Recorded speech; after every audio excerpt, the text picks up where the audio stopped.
All right, Okay. where are we live? Right? All right. Well, welcome, Ando. Thank you for being my guest. Thank you for having me. Yes. For people who don't know, Ando's my friend. I've known you for about what, like a year ish now, probably. More than that, like we met with Canelita, Yes. but like it's been, I don't know, at least 3 years I know her. So 3 years. mhm. I don't think I think I might have met you maximum 2 years ago then. Maybe, yeah. Because the first time I met you, we were in I met you at the party in Kits. So when on the beach. And Okay. do you remember that when we were there? No, that's the first time I met you. Okay. And then here's Mika, my dog. Okay. Getting yes. But yeah. All right. So you've been in Canada now for how many years? Well, I arrived November 2018. 2018. Yeah. So it's going to be 5 years next 5 November. years. 4 years and a half from now. Yeah. Wow. I've been here 3. So what brought you to Canada? Oh, fun story. So I realized my dream was to live in Australia. Yes. So I booked a one-way ticket to Melbourne, stay there, and I told myself, okay, make it in 1 year or go back home. So I went back home. But before going home, one of my best friends, she's got family in Montreal. Mm-hmm. And so she tried, because for French people like me, it's kind of lottery, so it's pretty easy to have the paper to go to Canada.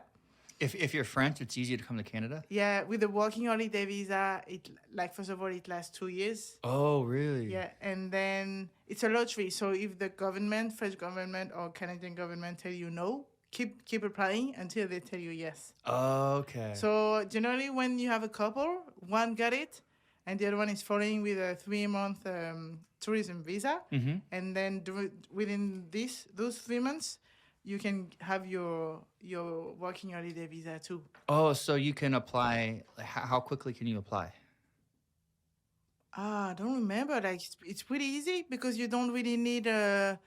I remember Australia, you need like really a lot of money. Mm-hmm. Here, not that much. You mean the visa itself doesn't cost? Oh yeah, no, in your bank account. You need to have like okay. you need to have like enough. When you So write. in Australia, like, what does that mean? Like a dollar? They're not open to immigration, so that I think it's about. I'm not even sure, but I would say 10,000. Okay, so in I order don't to know. go to Australia, you need 10,000, like in your bank just to visit Just with the working holiday visa for 1 year. for 1 year. Okay. Yeah. But I'm not sure about the amount, to be fair. So, yeah, so when I was there, I knew I would be back to France because I couldn't make it in Australia. Mm-hmm. And so I applied, but I didn't really believe in it. And I said, well, let's see. It doesn't cost like, I have nothing to lose. And I got it and she didn't. So here I am. So, but yeah, I went back to France. I found a job and it was a really good one. So I stayed like something like almost a year, 8 months, I think. Mm-hmm. Took some time to see, okay, should I buy a flat in Paris, or should I go? And I said, you know what? No husband, no kids. You're gonna go. Yeah, I'm going to go. So I just, like, every time, it's not my first time expat somewhere. So I get kind of a routine. Mm-hmm. So before, okay, I pick up a country, and then Canada is so huge. So you have to pick out a place for at least at first when you arrive. So I got some criteria first because I work in hospitality, Mm-hmm. and I want, it's pretty easy for me to find a job. So I can go somewhere without a job yet. Mm-hmm. And the first thing is like to get a ton of information about the city. So I say, okay, it's either Montreal, Toronto, or Vancouver.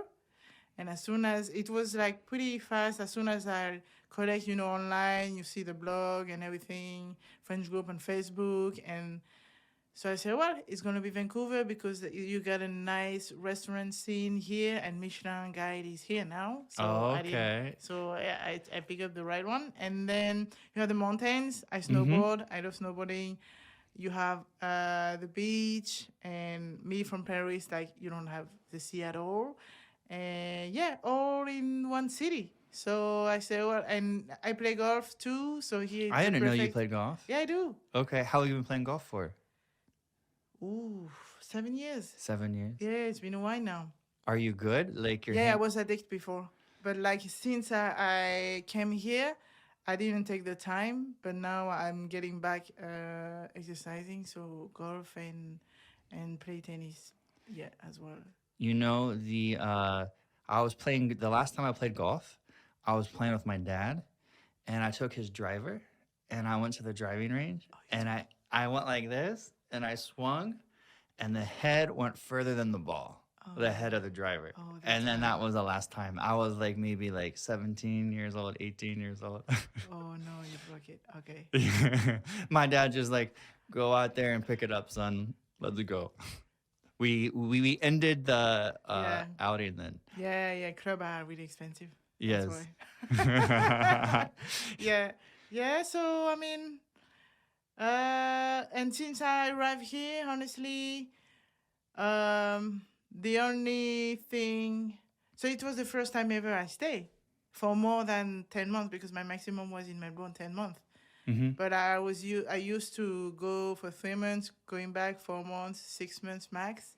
But when you were traveling to other places, you mean? I were an expat. Yeah, I lived in Shanghai. I lived in Melbourne. I lived in my parents' country in Madagascar. So mainly it was for when I was a student for an internship or either when you have an exchange program in your business school or when I start working too. So yeah, that's why I choose hospitality to be able to travel like everywhere and to live pretty much everywhere. And yeah, since I'm here, I say, well, I find my place. Are you gonna stay here? Oh yeah. I'm applying for the PR Oh, first, okay. and I came here for the citizenship. Mm-hmm. So I knew, like when I passed 30 years old, I said I need to find my place. And even Yes. my parents were really worried. So when they saw me stay here 1 year, 2 years, 3 years, Yes. so okay, they're kind of relieved. You know, I'm in the same boat right now. Like, I'm in my like starting to be later 30s, you know, and I'm like, I need to figure out what I'm doing, where I'm living, this kind of thing. Because like you said, you're getting older and you need to settle down and make roots, right? Yeah. But I mean, a lot of people are complaining about the fact like, okay, Vancouver is the least affordable city in North America, but I mean, I live everywhere, and like there's no city where you can find the mountains and the sea at the same time. Mm-hmm. And it's the West Coast, so it's pretty chill. Okay, people are pretty cold, but I'm from Paris, so I mean, I'm not like, I mean, Parisian, I know we are rude, we are rugged, and so for me, it's not like a big deal. Of course, it's hard because I always travel alone, and it's the for me the place where I find it the hardest to make friends. In Vancouver? Yeah, and I think like for now, it's really a platform because of my age too. People like they find a boyfriend, a girlfriend, and then it's getting serious, and then let's buy A house. Let's find Yes. let's buy something, or they start having kids.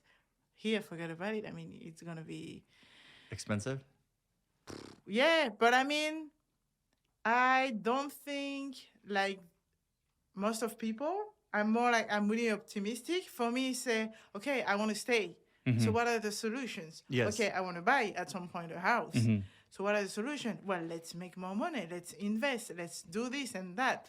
And of course, my goal is not to be super rich, have like a fancy life. I don't care. It's just like having enough to reach my goals. Yeah, for sure.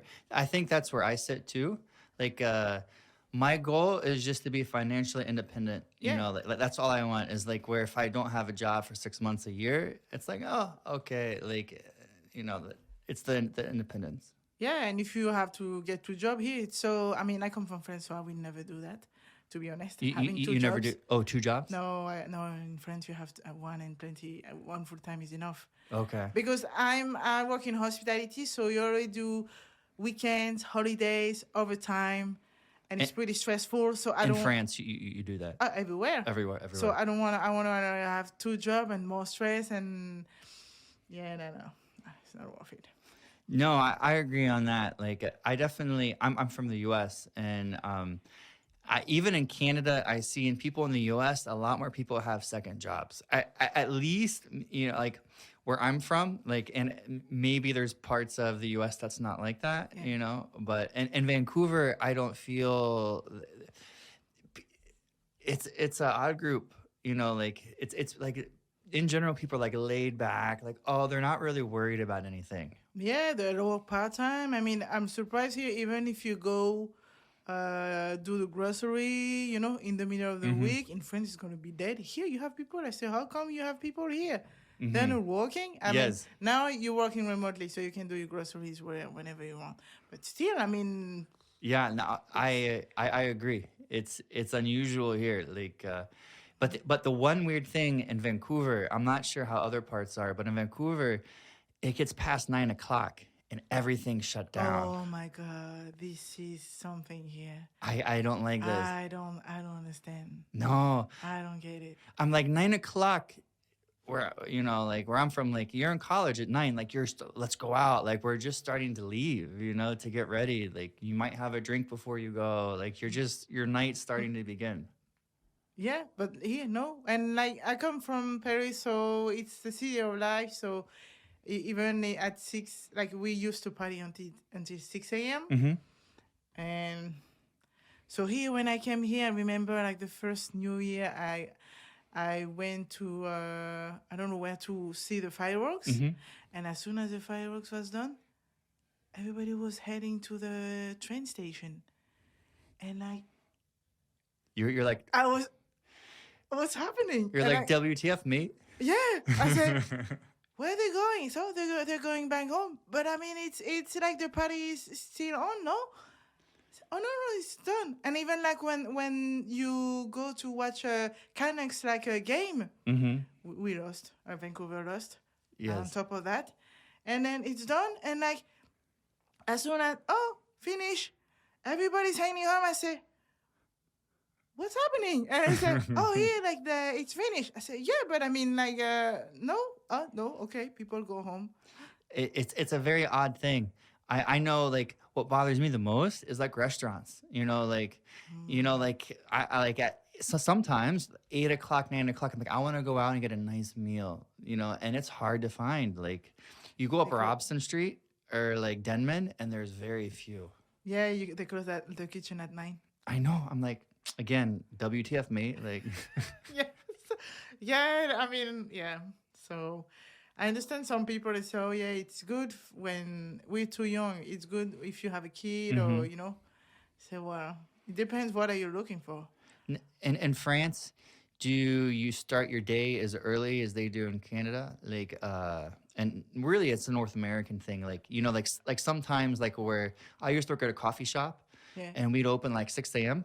Oh and no. people are waiting outside to get coffee. Like, Oh no no no. no, No, if you work, let's say regular random people in a company, you begin your work day at 8, between 8 or 9, mm-hmm. and then really something specific to France and to Europe, I guess, because I've got Italian friends like that too. You have a break. The lunch break is 1 hour, and it can extend. Mm-hmm.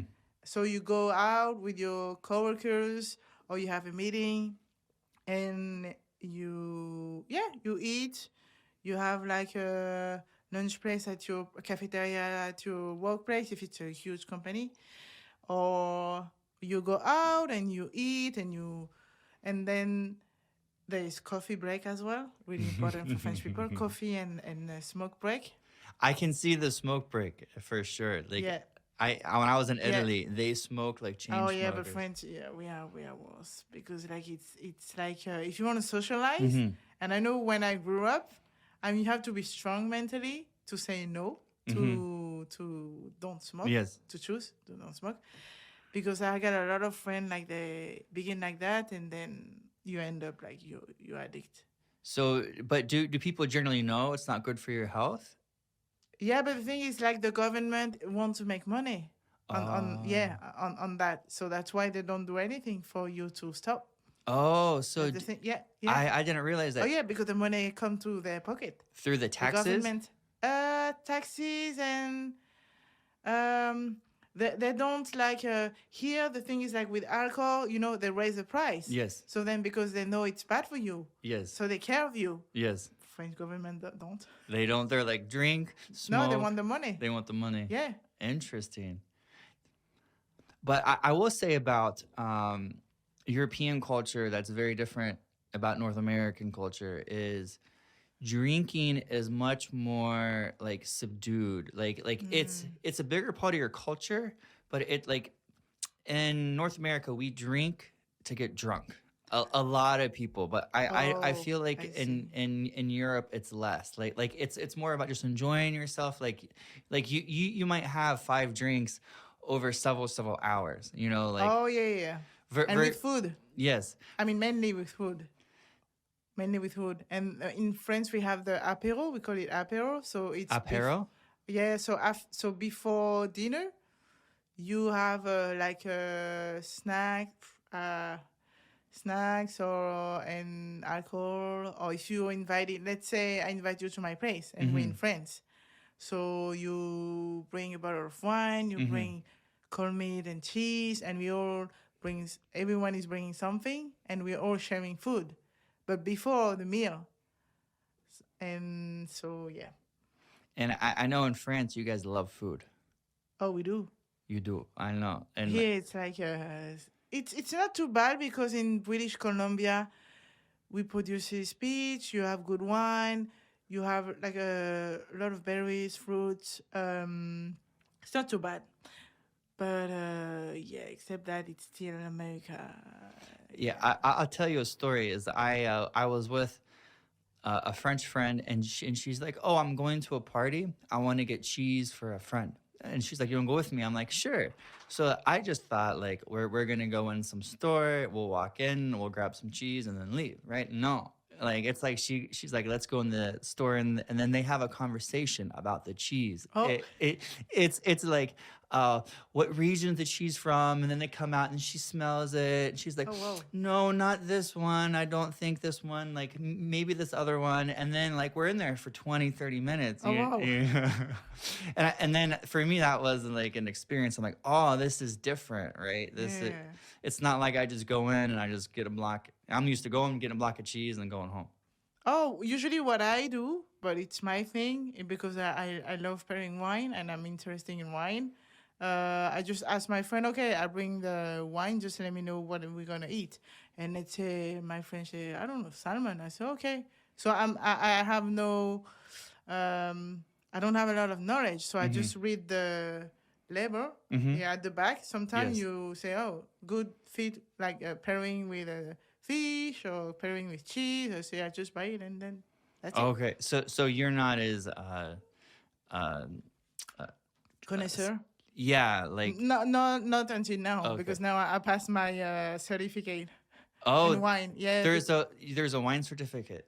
I'm Oh, here, unaware. if yeah, because I was kind of frustrated as a French woman, like not knowing that much, Mm-hmm. and I think it's like good because on my profile to have like a knowledge in wine because Mm-hmm. when you say you're French and people see a resume, they suppose you know about wine, Oh, like but no. in hospitality, you Yeah, mean? but no. I mean, Oh, it's not okay. because I'm French. I know how to cook. It's not Yeah. because I'm French. I know everything about wine. No, no, Ah, not at okay, all. yeah.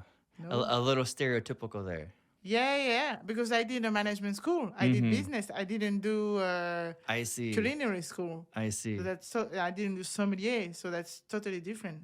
So So yeah. you got your it's called a certificate to. Uh, it's a wine, spirits, education training, something like that. Mm-hmm. WSET. You got like at least three level. I took the second one because the first one was too easy. And yeah, it's for people who want to it can be leisure, or Mm-hmm. it can be if you want to work in the industry. So, well, I don't know. Like right now, I've got a job, so I mean, I'm not like I'm okay. But I say just in case. I mean, if one day I want to change career and go to wine, it's gonna be you need that certificate. Mm-hmm. Yeah, I absolutely. see. Yeah, because it's coming from London, so it's internationally recognized. We Oh, know. Yeah, okay. yeah. I don't know. So I've got friends who pass it like from France, and we you yeah, it's really uh, renowned, and like everybody's learning the same things, and then if you have that type of level, they know how far you go and how far you know. So Is it uh is it really as what's it called?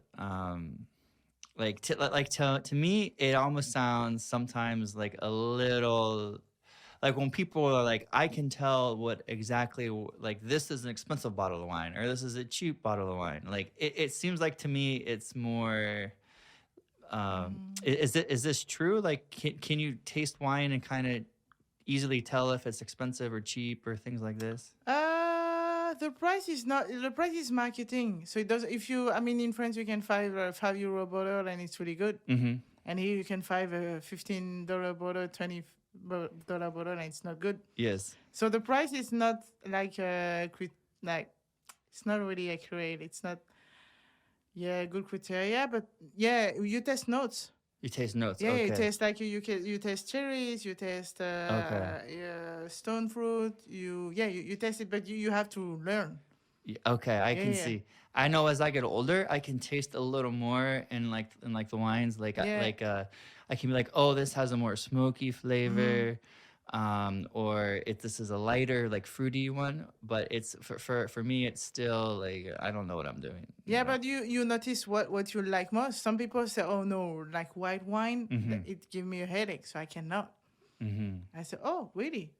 And then I said, "Okay, well." Usually you go to the red, not at the beginning. Mm-hmm. You have to like educate your palate because it's pretty strong. But yeah, it's honestly like a lot of French people told me, "Oh, here the wine is shitty." I said, oh, "Honestly, yeah, it's really good. I never be disappointed by an Conagan wine, especially in Naramara. It's Mm-hmm. super nice, but it's just underrated because people don't know the region. Yeah, yeah. For That's it. Yeah, okay. I can see that. Like I know like for me, I know like California wine's supposed to be pretty Mm-hmm. good. Oh yeah, they are. I, and I know like French wine and Italian wine's supposed to be good, but Mm-hmm. other than that, I'm like I have no idea.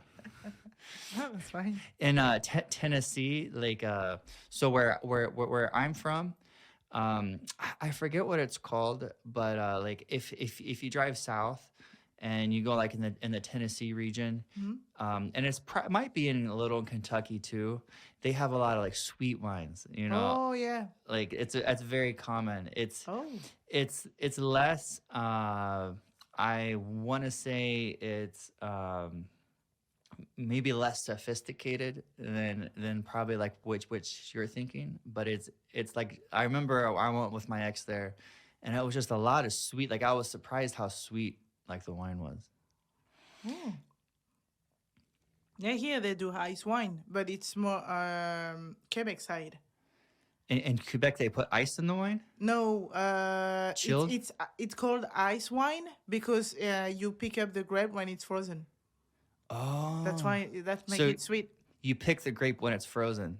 You mean like frozen outside, or they freeze it? No, when it's because over there it's so cold. Oh, I see. Yeah, yeah. So the ice makes it sweet.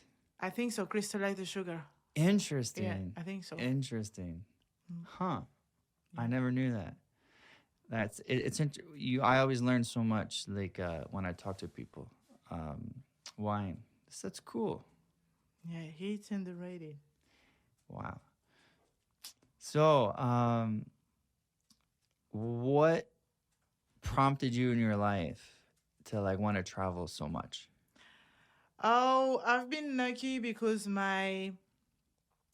uh my parents, like I was lucky because they brought my sisters and I pretty much all around the world. We went to Cuba.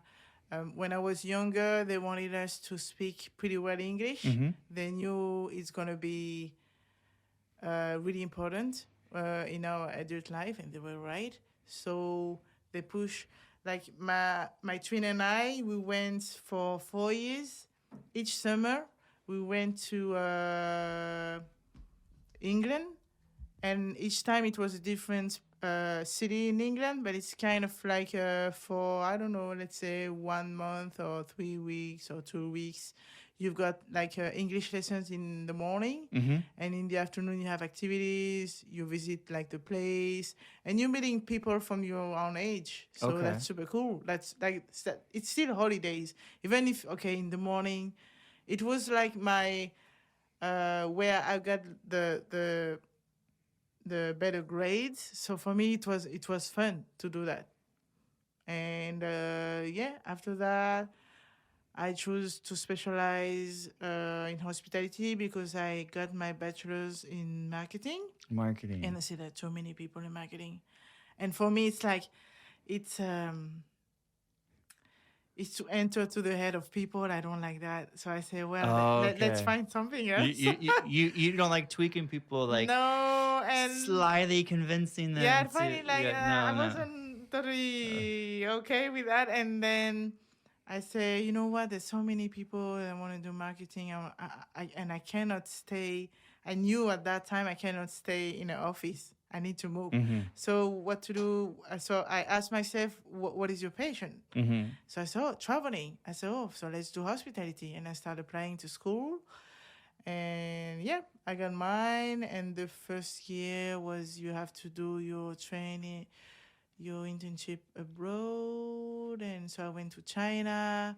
You've been to China? Yeah, I lived twice in Shanghai, twice for a month. The first time it was an exchange program.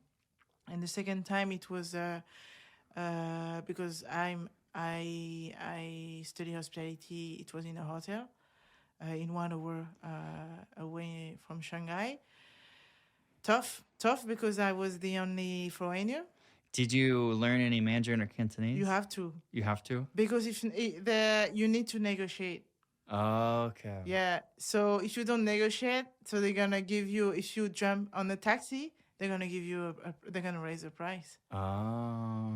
And if you, so I enter and I just learned to tell the basics, to tell the price, to tell my name, to how old I am, to say I'm French, to tell my address. So when you jump in a taxi and you tell your address in Mandarin, Mm-hmm.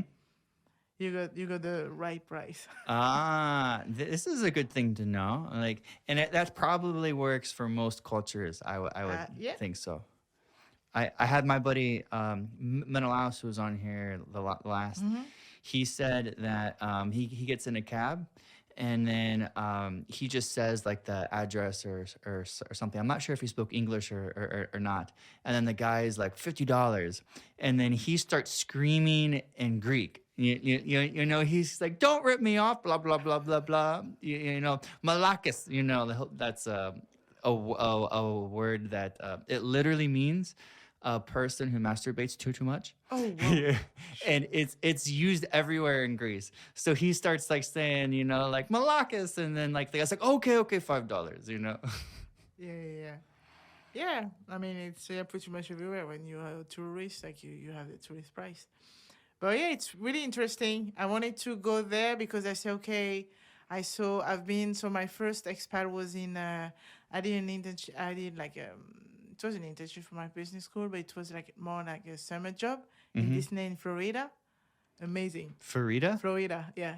Florida, in the US. Florida. Yeah, at Disney. So I work Mickey's house. Mickey's house? In Disney. I'm not. I'm Disney. Disney. Yeah. Mickey Mouse. Okay. I'm sorry. It's okay. So yeah, I've been there and it was so cool. And then I said, well, I saw the US.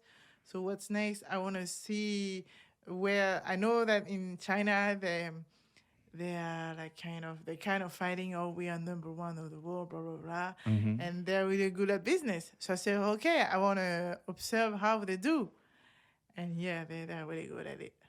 They're Yeah, they're very very focused. My ex was Chinese, yeah. and like that's one thing I learned is just how disciplined. Oh I yeah, they think are. Yeah, yeah, discipline is a yeah, good, like they're yeah, yeah. extremely disciplined in everything they do. I think the U.S. used to be more disciplined like this, but now they're very, but like they're so disciplined there. They're hyper focused.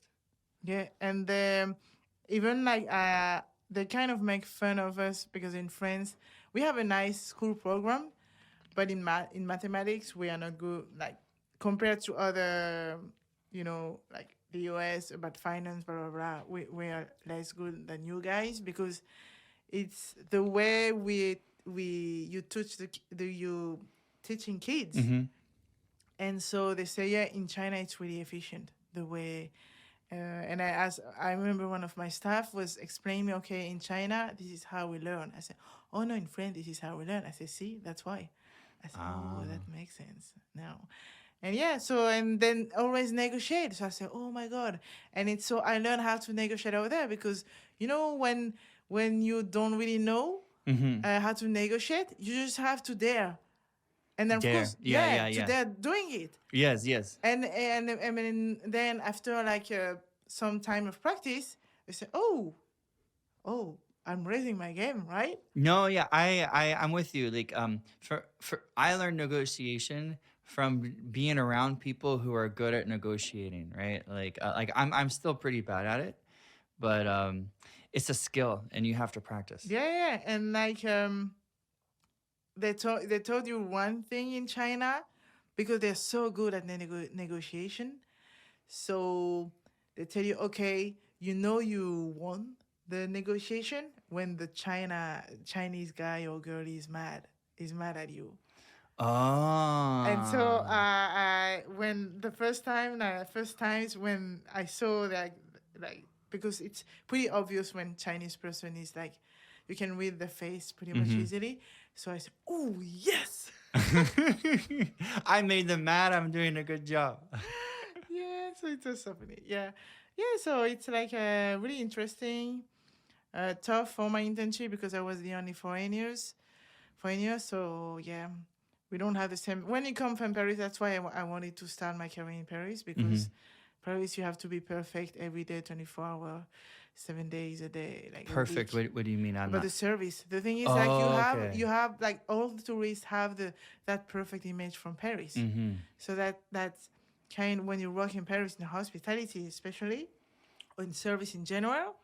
If you're not here, they're gonna hit you. They're gonna complain. They're gonna, on TripAdvisor say blah blah blah. Yeah. So God, Is it's so is hard. is that specifically Paris or like all of France? It's Paris. It's Paris. Okay. Yeah, but I mean, it's good to learn from that and to Mm-hmm. begin your career over there because as soon as I left Paris, I said, ooh, that's easy. Yeah, I know what you mean. And is the service expedient in Paris? Like, is it fast or is it just is that part of the definition of good service in Paris? Um, I think for me, it's not that there is good or bad service Mm-hmm. because it depends on where you come from. Mm-hmm. Like let's say when I arrive here, I say why they keep bothering me, uh, filling up my glass of water, Mm-hmm. because in France you wait that you're almost done before you Mm-hmm. fill it. Yeah, Okay. yeah, and here they keep refilling, and I say oh no. I see. So because in France you adapt your service to let's say oh we're together, so Mm-hmm. you're on a date or you're with your boyfriend or your husband, so you don't need the server like bothering you all the time. I You need see. your boundaries, right? Here they're used to that, and it's okay. No, you have to do that. I said oh, okay. And even when you barely finish, sometimes they want to grab your plate. I said, oh, that's rude. I said, no, Yeah. actually, that's not. I You said, know, wow. my mom, I learned this from my mom, is she won't let someone clear her plate unless someone else is eating because because she's like that is a rude thing to do to have your plate removed. Yeah, right? But it's very common here Yeah, it is. And when I mean here, I mean in North America. It's Yeah, very yeah, common to yeah, remove the yeah, yeah, plate. yeah.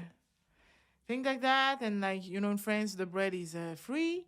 It's free. Okay. Yeah, Yes. or even like when you, let's say we go to a bar, we order drinks or Mm-hmm. alcohol, and then they give you nuts. Yeah, you have Uh-huh. to pay for nuts. You have to pay for olives. I say, what? $8 the olives? How come? That things like that, and then And the the service. olives are better in France, I have to imagine. Yeah, yeah, yeah, of course. Of course. Every food is better, except the beer. The beer is better? Because the beer culture is here, the craft beer is really Mm-hmm. good, and it arrives, but like everything arrives late in France. I We are see. late on everything. I see. You have a movie, it's like coming in France. But is that part of your culture is more laid back? Like like a slower pace No, or no? because we don't accept change. Change? Yeah, You, we're not good at change. oh, okay. Yeah. Oh, you mean change like Yeah, yeah, yeah. I So see, I see. yeah, so I about the I beer. thought you meant coins. No, no, Oh no. no no no No.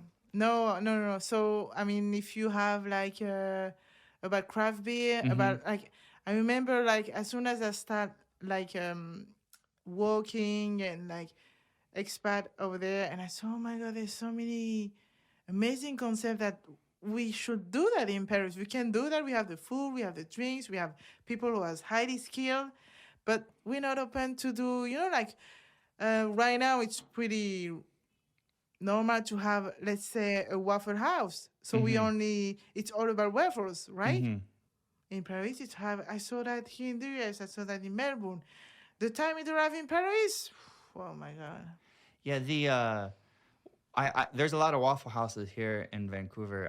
I've noticed. Is does that come from Belgium? Is Yeah, that yeah, okay? Belgium. Okay. But the thing is, like, we're so attached to, there's so many tradition about wine, about food. So if you want to bring innovation, it's gonna take times Mm-hmm. because the French people are not open to new things. They're gonna say, "Oh no," the European in general say, "No, we do it that way." Ah, okay. I can see that. It's just kind of like this is how we've always done it.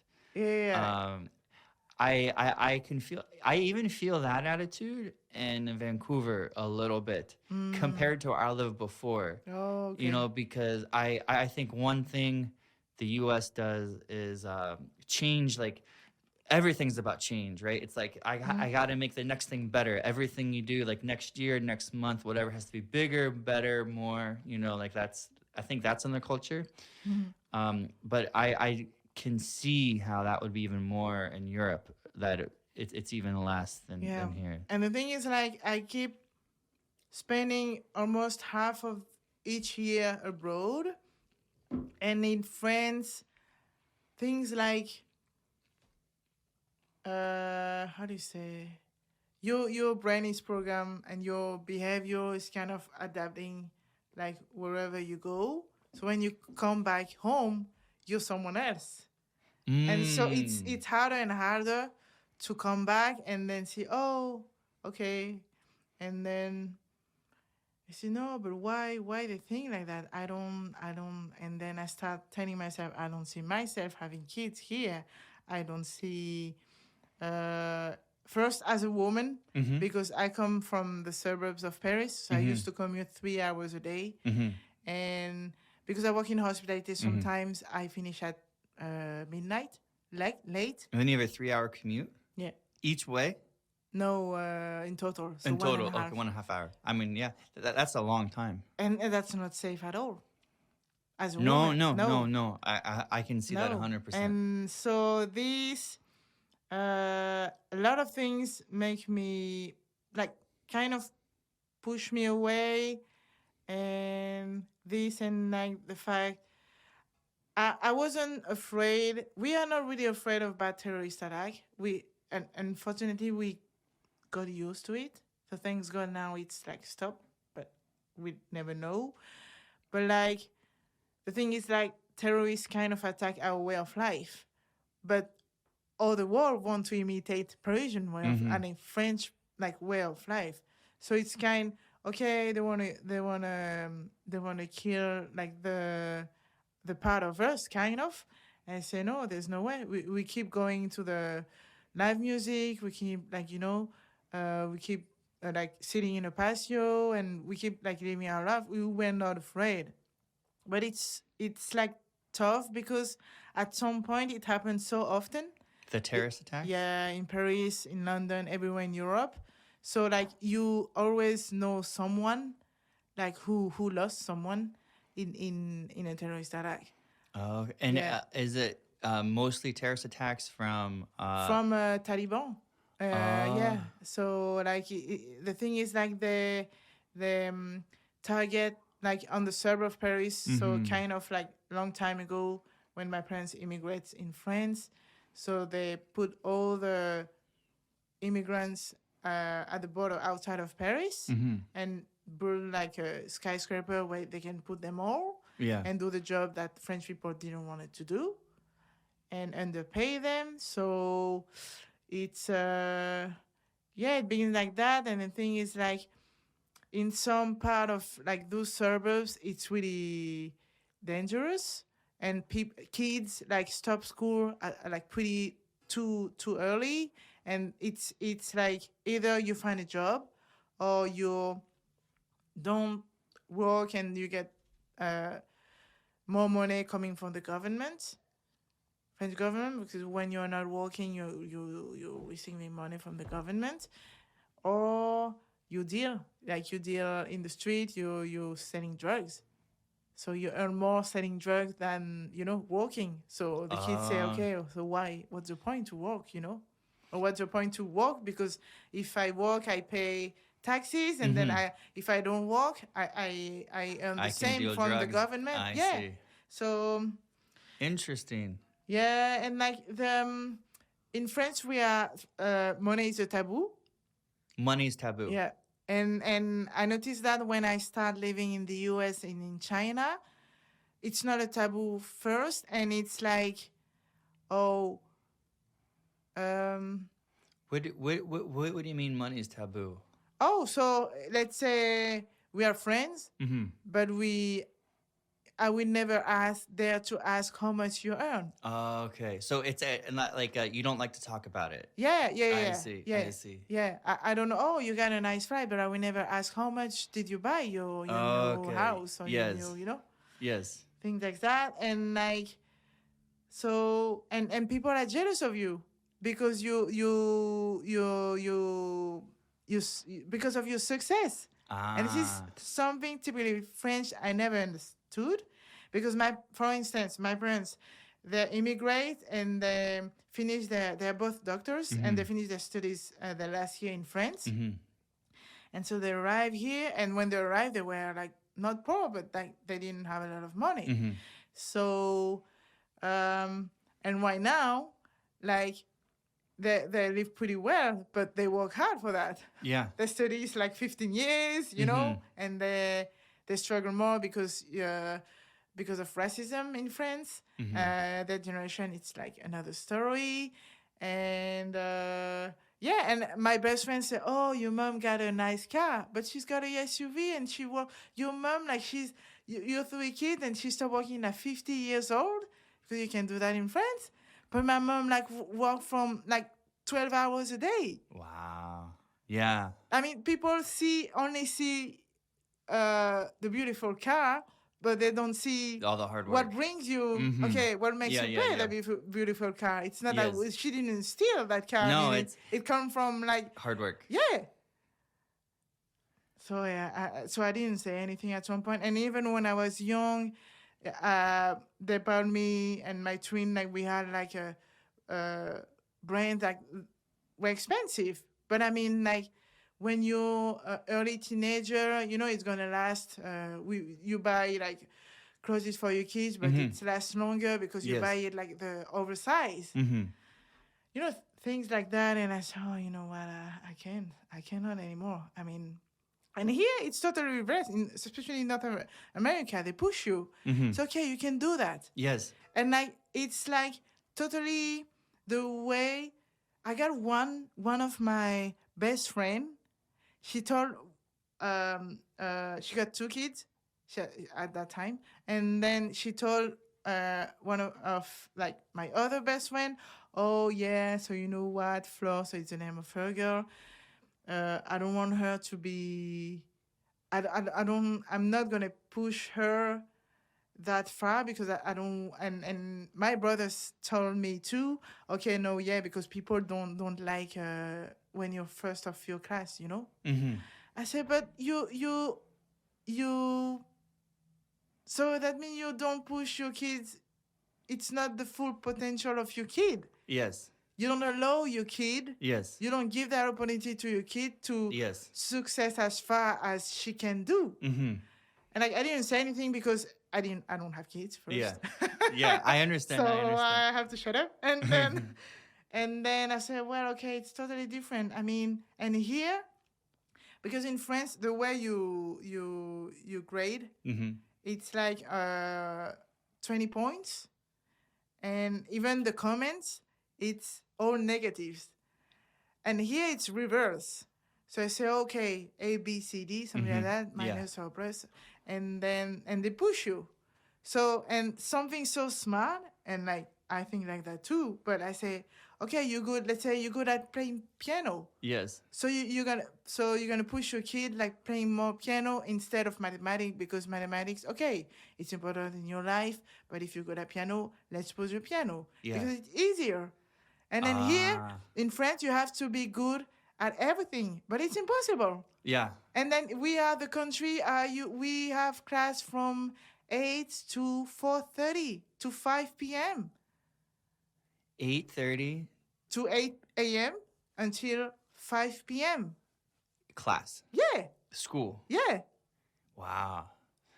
No, we didn't have it. No, like I think me like your typical day, like you would start like at 8 or 9 and you'd end like 2 or 3. Yeah, you same in know? Australia. Yeah. They start at 3 and then they do social activity or they do sports or they do something else. Yes. I mean, a kid has to play. Yes. And then here they kind of force you because I mean, yeah.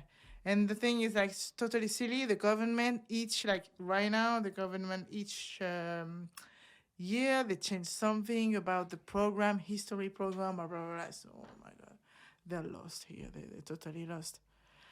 When you say they're lost here, you mean where? The way they teach our kids like the way they're raised in France. Yeah. Yeah. I say that doesn't make any sense. Of course, like you cannot focus when you're like, I don't know, 5 years old. You cannot focus until 5 p.m. No, I agree 100% on that. I think kids. Do you have recess too? What is recess? I don't think you have this.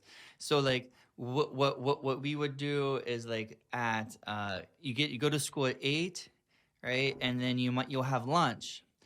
And then after lunch you go outside and you play for an hour.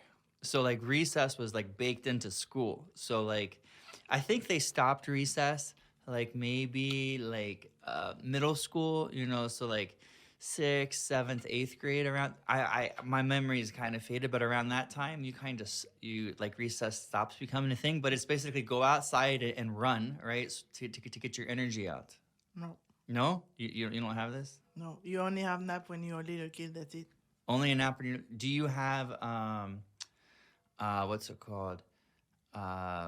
Like hour lunches or are they short lunches? On an hour lunches, but the cafeteria are pretty good because it's homemade. Oh, so that's the okay. only good thing. See, now that's a good thing. Yeah. The lunches that I was getting was kind of the opposite. It was like I remember like we would have this disgusting pizza. Like I remember it came in squares. Oh, It's like they would cook it in a pan that was a square like this, and it was just like when you're a kid you don't recognize it, but when you grow up you're like, ooh, this is like gross, So I think you have the food better, but I definitely agree with you that kids need the time to. They can't focus on something. You need to run and get that energy out. Yeah, I agree. When I saw that, I said, "Oh my God, they are out at 3 p.m. in Australia." So, yeah, this is like that here, and then they have activities. Oh, wow, this is amazing. And do you do other stuff like band or stuff inside class or inside school, like music or Oh like yeah, you have music, but it's like 1 hour per week. It's mhm. nothing. You have like a sport, but it's like 4 hours a week, something like that. It's not enough. What about like health class or like gym? Do you have like gym class? But you have sport class, so it can be gym, it can be soccer, it can be Okay. whatever. But Okay. it's like, yeah, I know. Yeah, that's bad. Interesting. That's that I didn't realize that. That's an interesting thing. I think here your point about like pushing kids, like where I'm from, we almost push them too much. Oh yeah, You, yeah. I you, see what you mean. you Yeah. see what I mean? Like Uh-huh. it's like I went to one of the best schools. Well, I went to one of the best public schools in Ohio, and they pushed so Oh much. yeah. Okay. Yeah. Like we would have homework and like like I might have homework 3 4 hours a night at least. Every single night. Whoa. If you're diligent doing your homework, like it's at least 3 4 hours a night. So you think about kids' time. Like you wake up at 7, you go to school at 8, you're in school till 3, then you have extracurricular activities from like 3 to like 5 And then 6 homework. maybe 7, and then you have homework until so it can we almost go the other direction there.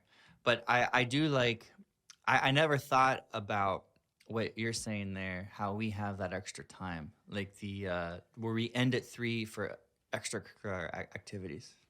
Yeah, because if you finish in France at 5 or 4, then you go back home. The time you go back home, you eat a snack, and then you have to do homeworks and then dinner. This is too much. Do you you said homework. I think I was gonna ask that, like how much homework you guys have.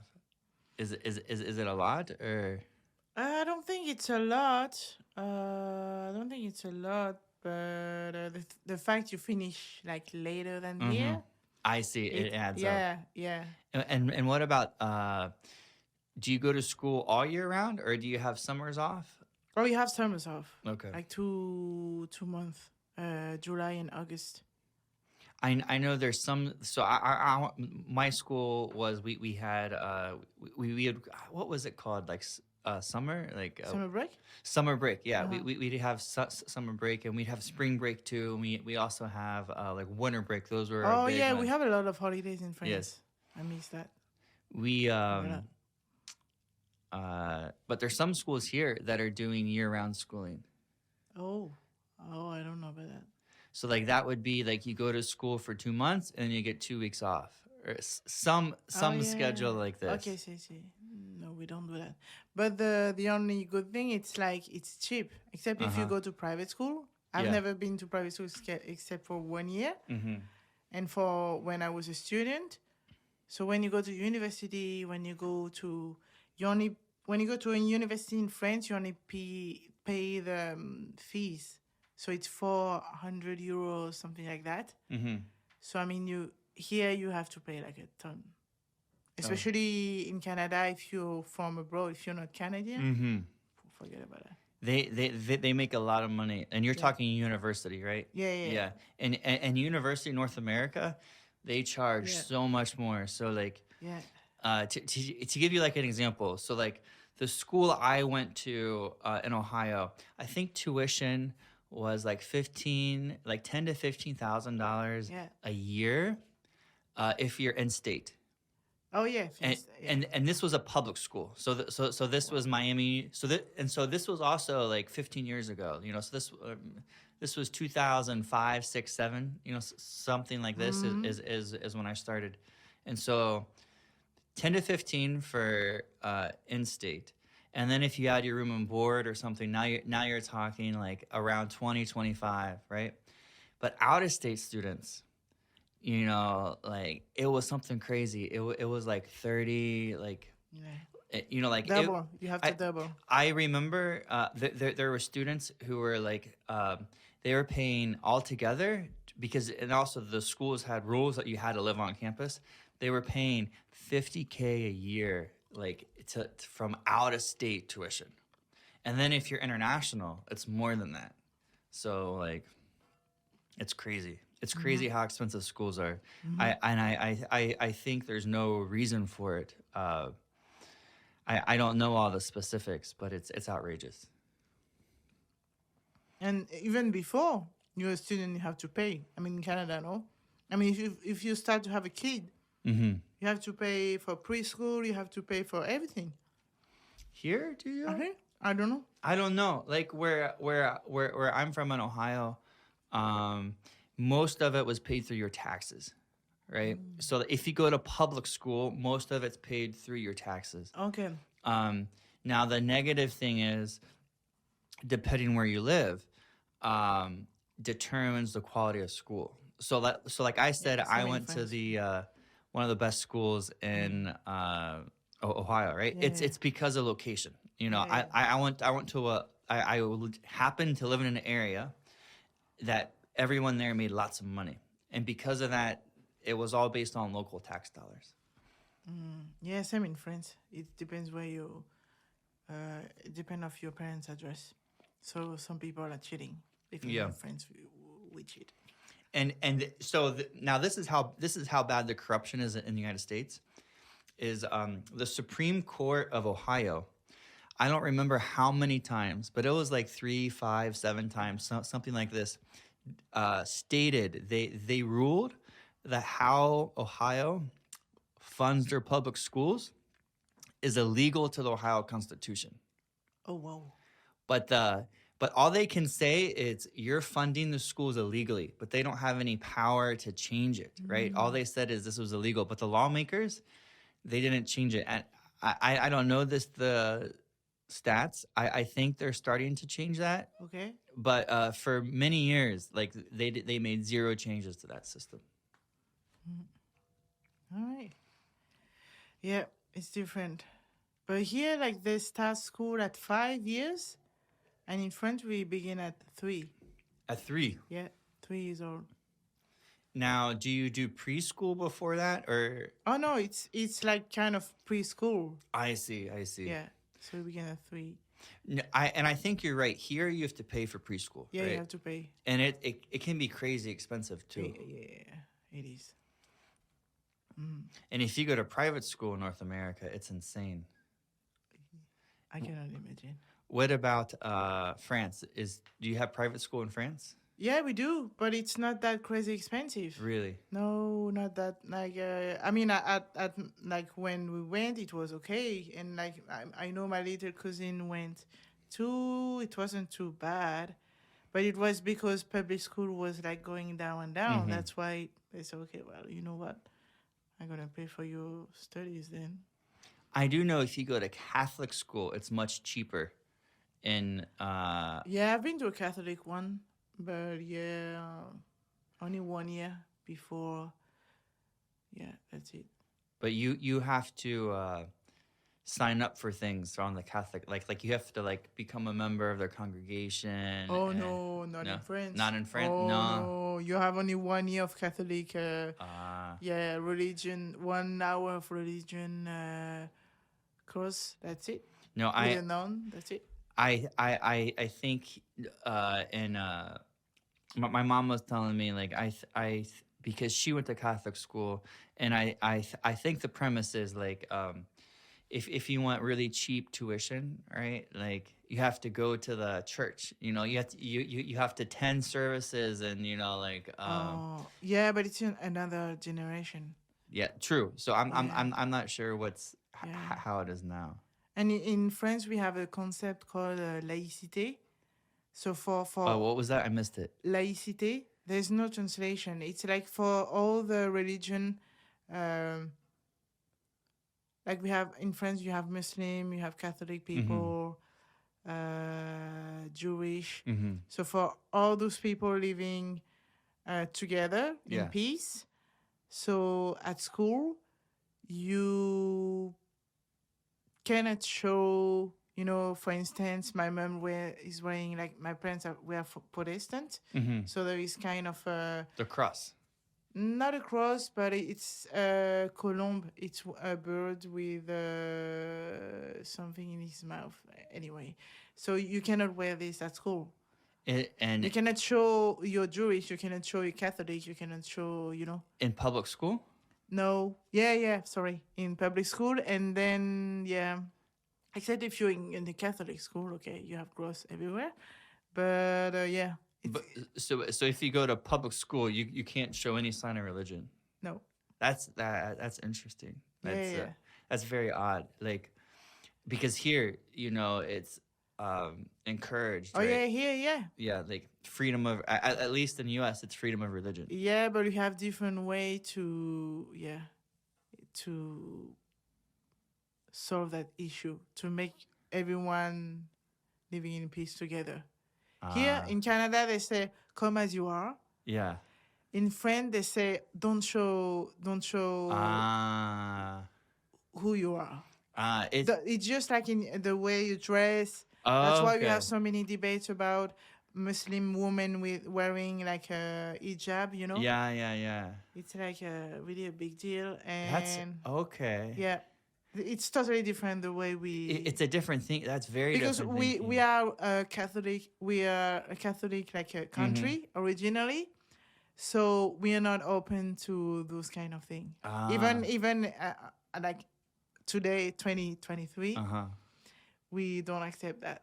We don't accept women wearing like something in their head because we are Catholic. I mean, when I say we, I talk for all the French people. And for us, it's like, we don't understand why you're not allowed to eat pork, we are really narrow-minded. We're not open-minded at all. We're not open to change, and we're not open-minded. So that's why if you want to introduce change, you're going to shake the tree, but really hard. So you're going to kind of disoriented us, and we are not gonna like that. And French people, when we are not agree, we are loud, we're complaining all the time, and we're on strike. So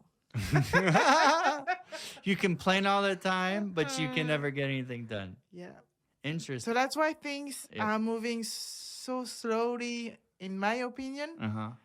Because first we are not open to change, then like, if you're not okay to deal with money, if you're not in peace with yourself, and like, if you're kind of refraining yourself or your kid to, to be an entrepreneur. Yeah. Now thing is moving because my generation is more open, and my generation, like me, travel, expat, and then come back. Yeah.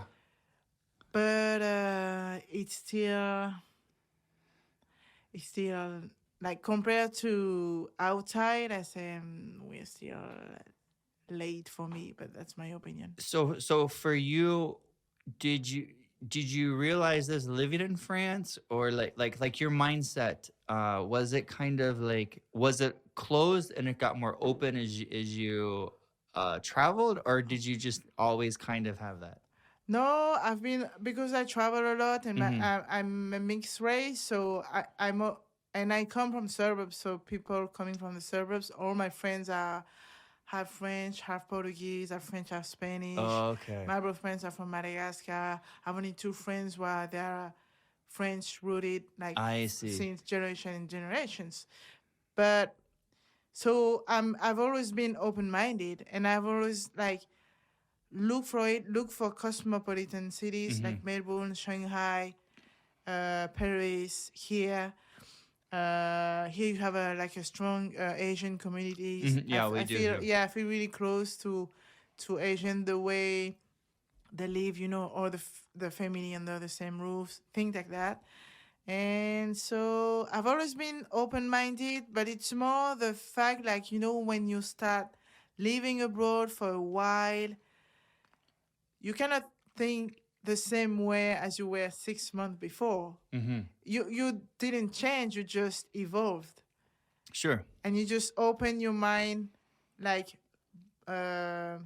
more and more. And it's, so this is how you eat things, or this is like, when I was in China, so interesting, when here, or in all the white countries, when you get married, you wear white dress. But for in China, the color of flag or something like that, or money, it's red. So they get married in red.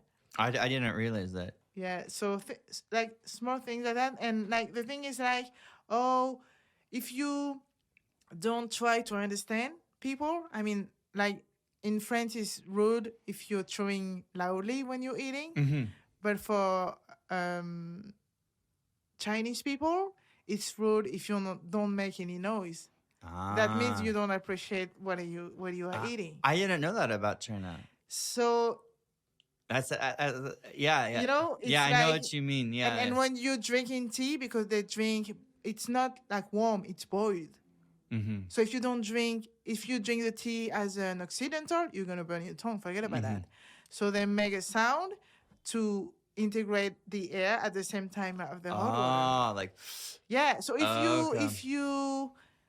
if you go, a lot of French people do that. If you bring with you your narrow mindedness, Mm-hmm. kind of, and your friends, the way you think, and you don't adapt to the environment you're going to, Yeah. it's going to be complicated. But there are a lot of, we are kind French people, unfortunately, we have like that kind of Mm-hmm. reputation, living only around French people, and eating cheese, like drinking wine, things like that. But like, so my motto was like, when I live abroad, I avoid French people. Ah, okay. Because that's true. I don't see you hang out with a lot of French people, and I had a couple. I had one French friend here. I was like I don't want to say close, but like we hung out from time to time, Yeah, yeah. and I think she hung out with a lot of French people. Here it's the first time, but like it's like happened like not on purpose, but the thing is like it helped me understand how the immigration process worked. Like meeting people who went through immigration process before me. So no, you can do this and that. Oh, okay, okay. If you Mm. don't want to avoid mistake, go see her. She's an immigration consultant. Okay. Things like that.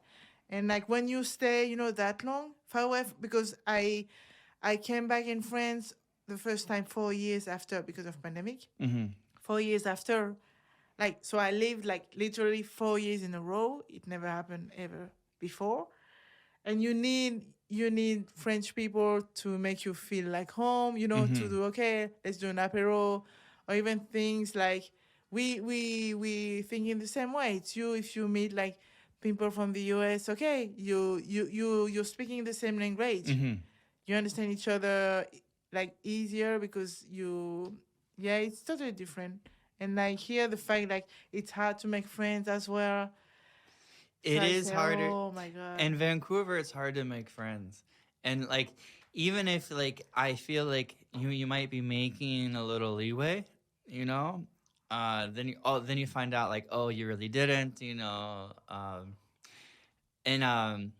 I'll tell you one thing that happened to me recently in Vancouver is I was canceled from a group. Have you Oh shit. have you ever been canceled from a group? That I'm was. not surprised here. You're not surprised here? No. No. I was I wasn't offended, but I was just like, damn, like and here's the funny thing, they didn't even tell me. Oh yeah, it happened to me too. They just removed me from a WhatsApp chat group. Oh. That's how they told me. And then I went to one person I know that was in the group. And I was like, "Hey man, like I saw that like me and like five other people like were removed from this group. I just saw like removed, Oh, not only removed, you, removed." 5 other. Oh shit. And then it was me. And then I was like, "What happened?" They're like, "Oh yeah, well there's some politics in the group and they didn't like how Oh. because I spoke my mind about some Oh, I issues, see, I see. you know." Ouch. Don't do that here. Don't do that. At least for these people, Yeah. don't do that. And so I was like, fine, I don't need you in my life. Yeah, yeah, yeah. Like if you're gonna be like that, like, and to be honest, I don't really like those people anyway. So Yeah, yeah. I mean, for me, I was on yeah. the fence, Oh, okay, I see. But go Yeah. on. Yeah, for me, like it happened to me too. Even French people. Uh-huh. Oh, you met Carolina and Brice, did you? Yes, Yeah. So their group. I mean, you mean Brees and Jeppe? no, Carolina. Carolina, the one, they moved to Montreal. yeah, and her husband was Breeze. Yeah. Okay, I didn't know her husband. And like the we had like a French group, Mm-hmm. and yeah, they stopped like talking to me from nowhere, and I said, me, I'm totally okay, and I'm like, I can make friends, like I would not say easily, but like I can unfriend Yeah. people like easily from Mm-hmm. like one day to another. I say, okay, well, Yeah. you out of my life, or you put me out of my. I don't Yeah. care. I Yeah. mean, I Like move on. it was an odd thing. I was surprised Are you? when I was canceled. I was like, wow, like you can be that low. Like you don't even have the balls Yeah, or yeah, the yeah. guts to tell me No, to because tell here me in people my are face. You know? hypocrite. Yeah, like People don't yeah, gonna yeah. like why didn't you come? Like if you have a problem with me, come to me and say, No. hey, like Andy, like you said this or you did this action, and we're not gonna tolerate this. Oh You know, no, but never. they didn't even do that. No, no, no. They were just like, no, you're Yeah, removed. they ghost you. Yeah. Yeah, and how are you supposed to grow as a person? Meaning, like maybe I did something wrong. I don't know, or maybe you did something wrong. But and if they don't tell you, Yeah, yeah, yeah. like if they just cancel you, then how do you know like to improve yourself? Do you know what I mean? Like how like if you mean you have a disagreement and we talk about it, maybe I can learn something. Like okay, I need to work on this. This is an opportunity to grow. Oh yeah, but here in communication, I heard that so many times, especially about couple. Mm-hmm. I heard like if you've got a Canadian boyfriend, I would say, and I Mm-hmm. heard like friends of mine, like Olenka, or I don't know who, Mm-hmm. and like Olenka told me, yeah, I mean, I date like 2 or 3 times Canadian guys, and like for like all the couple, it's like pretty healthy to have like compromise or to argue Yeah. from time to time, but like and she told me when you tell the guy, okay, we need to talk, forget about it. Yeah, but no. I'm not following. When They say, yeah, yeah, okay, but they will never want to communicate with you to make things works. oh, they just want to end it. No. They avoid it. Oh, I see They're what you running mean. away. Yeah, like so, like if So there's no way to come to tell what's yeah, wrong. Yeah, this yeah, is yeah. why you've been ghosting, because they don't. Here, this is Yeah, how they that's how they do it. communicate. Yeah, so if me and you have an issue, they'll just ignore you, Yeah, I mean or the situation. But I mean, you're from the US. I'm from Yeah. France. I'm just gonna be pretty straightforward, Yeah. and you're not gonna take it personally. Yes. So, okay, well, Yes. we communicate. We're not on the same page, but we move on together. Yes. Here, I say, okay, bye, Yes. but without telling you bye. Yeah. Yeah. Exactly. It's like ghosting. It's like Totally. Yeah, I said, yeah. okay. yeah. That was very odd, and yeah. I don't know. Like in Ohio, or at least where I was from in Ohio, we didn't do that shit. Like people were not afraid to have confrontation. You know, like, Yeah. it might be uncomfortable, and like me growing up, I was a person in Ohio that always had difficulty with confrontation. You know, like it's still something I'm working on, right? But when I moved to Vancouver, I saw like I was like, oh, compared to these people, I have a lot more confrontation. Yeah, it's like cultural. It's a cultural like Yeah. a gap. I remember when I arrived here at work, like all my managers told me, "Hey, Hendo, you cannot you're gonna tell that. You're gonna have Yeah. issues with the team if you're not." And like the thing is, like first of all, I'm French. Yeah. Second, in hospitality, and third, in food and beverages. Uh-huh. So you don't say, "Oh, can you please bring me this?" Or "Can Yeah. you please broom? Can you please clean this?" No, here, forget about it. Say, "Do you mind if you Yeah. this kind of thing?" And They like like to- me, they talk around in a circle, right? Like they don't just say it direct. It's Oh no no no no! Ooh, yeah. don't dare to say, "Oh, Andy, what did you did that?" Yep. No. Yes. So you send an email to all the team and you say, Yes. "Oh, if you don't mind not wearing a blue shirt." Yes. I say, "Oh, what's that?" And you first thing ever that I have to sign on top of my contract or in my contract thing about harassment. Uh-huh. I mean, What? in France, we I guess in France for Canadian people, we harass people every day. The way we communicate, the way we, I don't know. So you mean here you sign a document that says don't harass people? No, I'm about not the following. way you communicate Oh, first. okay. Yeah. Like they explain you what harassment is. So what Oh, you okay. cannot do. I see. And I if you see. notice something, say something. I see. Yes. So I say, oh shit. And the thing is, like for me, it's like it never happened to me in Melbourne, in Australia, or in I don't know. So I kind of like it took me like years, at least 1 year, 2 year max to say 3 years. Like But before you realized? no, no, no, no, no. They told you straight away. Yeah. Yeah. Yeah, yeah. I've But no, been fired for that. what do you mean it took you 1 to 2 years? But before you To adapted? adapt to that Oh, okay. communication here because it's like part of me. So it's like Yes. you telling me, oh, all my life it's the way I communicate. And Yes. even when I live abroad in Melbourne, it wasn't a problem at all. So Yes. why here? So here it's a problem. So it's you guys that have a problem with me, not with me. Yeah, with me, but with my way to communicate. Yeah, I know So what you mean. It's for myself even I can say that might be one thing I'm not good at is like adapting my personality because I really haven't adapted my personality at least in the work culture to that, if that makes sense. Like I'm still very like I just say things how they are, very direct. Oh yeah, And yeah. I'll give you an example. Like my first job I had in Canada. Like mind you, like I was a good employee like everywhere else. Like I was always, like always great, And then my first job here, my manager, he starts screaming at me one day, like screaming, like the rudest shit I've ever experienced, like just screaming at me, like on a Zoom call, Oh wow. like no one can ever tell you no. And I was like, excuse me, what do you mean that no one can ever tell me no? Oh wow. And I was like, I don't understand. When have you told me no?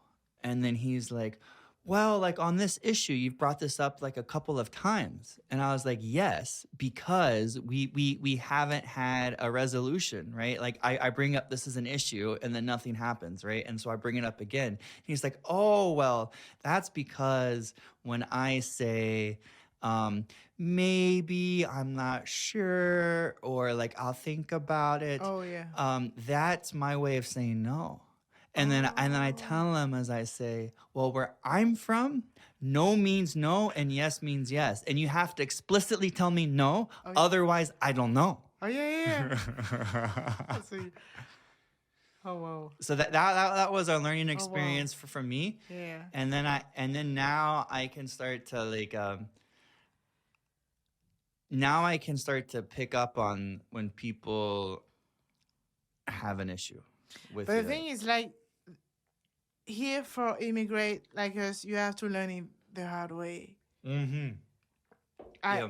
It took me years to. I mean, I don't know what to say, man. It's like, it's because like since I'm born, I communicate like that way, and you're asking me, it's the only place in the world? No, you cannot do that. And I think like I'm not shitting on the culture here. Like I think this is anywhere you go, right? Like if I went to France or you went like somewhere else, like there's always gonna be something cultural that you have to like learn about that area. Yeah, but not that bad. To be honest, it's like the first time ever. Like it was like slapping my face every time. I say no, don't. Like you have the one-to-one with your manager. Say no, that's not okay. I see. Say what? So, And you cannot do okay. jokes here. Yeah. Man, I mean, French people, we do sex joke, we do we making fun of each other here. Oh, Yeah, I tried to say a joke in a meeting once, and it was like, and it was borderline, but I find it very basic, you know. Here was the joke: is that I was like, I brought in a pie or something to work, or like a cake or something, right? ah, And then I said, oh, by the way, like I got COVID or something, this was me, like I had COVID, and then like I was coming back, or some situation like this, and like, oh, I'm back now. I brought a pie. And they said, oh, you had COVID. Do you make COVID pies? And I was like, yeah, I make COVID pies. And someone's like, well, what's the recipe for that? And I say, oh, I just take my pie to East Hastings Street. oh no. I take my pie to East Hastings Street, and there was deaf silence. Like no one said a word, and I was like, "Oh, okay. I guess." I was joking. Yeah, I was joking. That's too. That's too far here. Too far. Yeah. Mm-mm. Funny Yeah. stuff. Yeah. So. That's it's an interesting when you move, and you start to learn a new culture, and then like at least for me, then you have to make the decision on like, is this something I want to adapt to? Mm. I don't know. Like at least for me, this is something that I'm like in my head I'm debating, is like, do I want to adapt to this, or do I just do your own thing and then live with the consequences? Yeah. Yeah. Yeah. I'm kind of like right now. Until now, I guess I'm more the second option than the first one. I try, but I mean, this is part of me. Yeah. So it's like you can try to work on it. And honestly, I talked to one of my best friends, and she told me, everybody can do it. I say, oh, yeah, so I guess it's me. That Yeah. try And to do it, but don't really want to do it. and I have another friend, and he's like, you like when you move somewhere, and you like you move somewhere to someone's like culture, like you can't shit on their culture, right? Like No. like you can't. Yeah, you have to adapt to. You have to adapt. Yeah, Yeah. And again, like I'm not shitting on the culture here. I'm just noticing the differences. Like and I think you're right, for an immigrant, you have like you can only figure those things out by, So, yeah. because like how else do you know? Because it's not like you get a rule book on like, this is how the. Oh, I wrote that. Actually, I wrote that, kind of Lonely Planet, like a book. I wrote that Canadian, like, kind of avoid, like, confrontation. Yes. But there is a gap, like, reading it and living it. Same Yes. for the I arrived November 2018, so middle of the winter, and they say, oh yeah, they rain a lot, but like for 2 weeks in a row, I didn't see the sun, and it was pouring rain, and I say, what the hell is that city?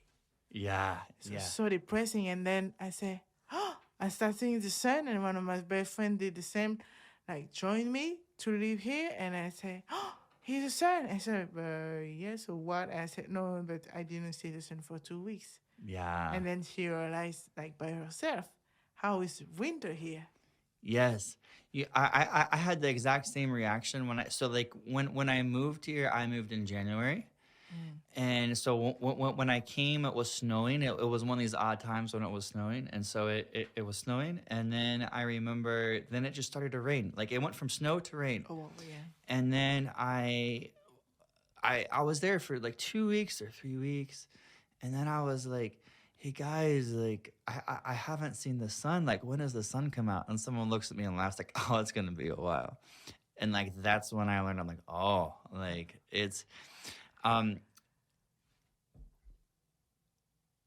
now, like, so that first year wasn't so bad, but like the first winter, like when because I moved in January, so like, but when it was like when you go from September to like Oh March or yeah, it's April, long, huh? that first Yeah, time, yeah, yeah. it's You depressed? rough. You depressed? No, Yeah, I start getting depressed in yeah, like January, yeah, yeah.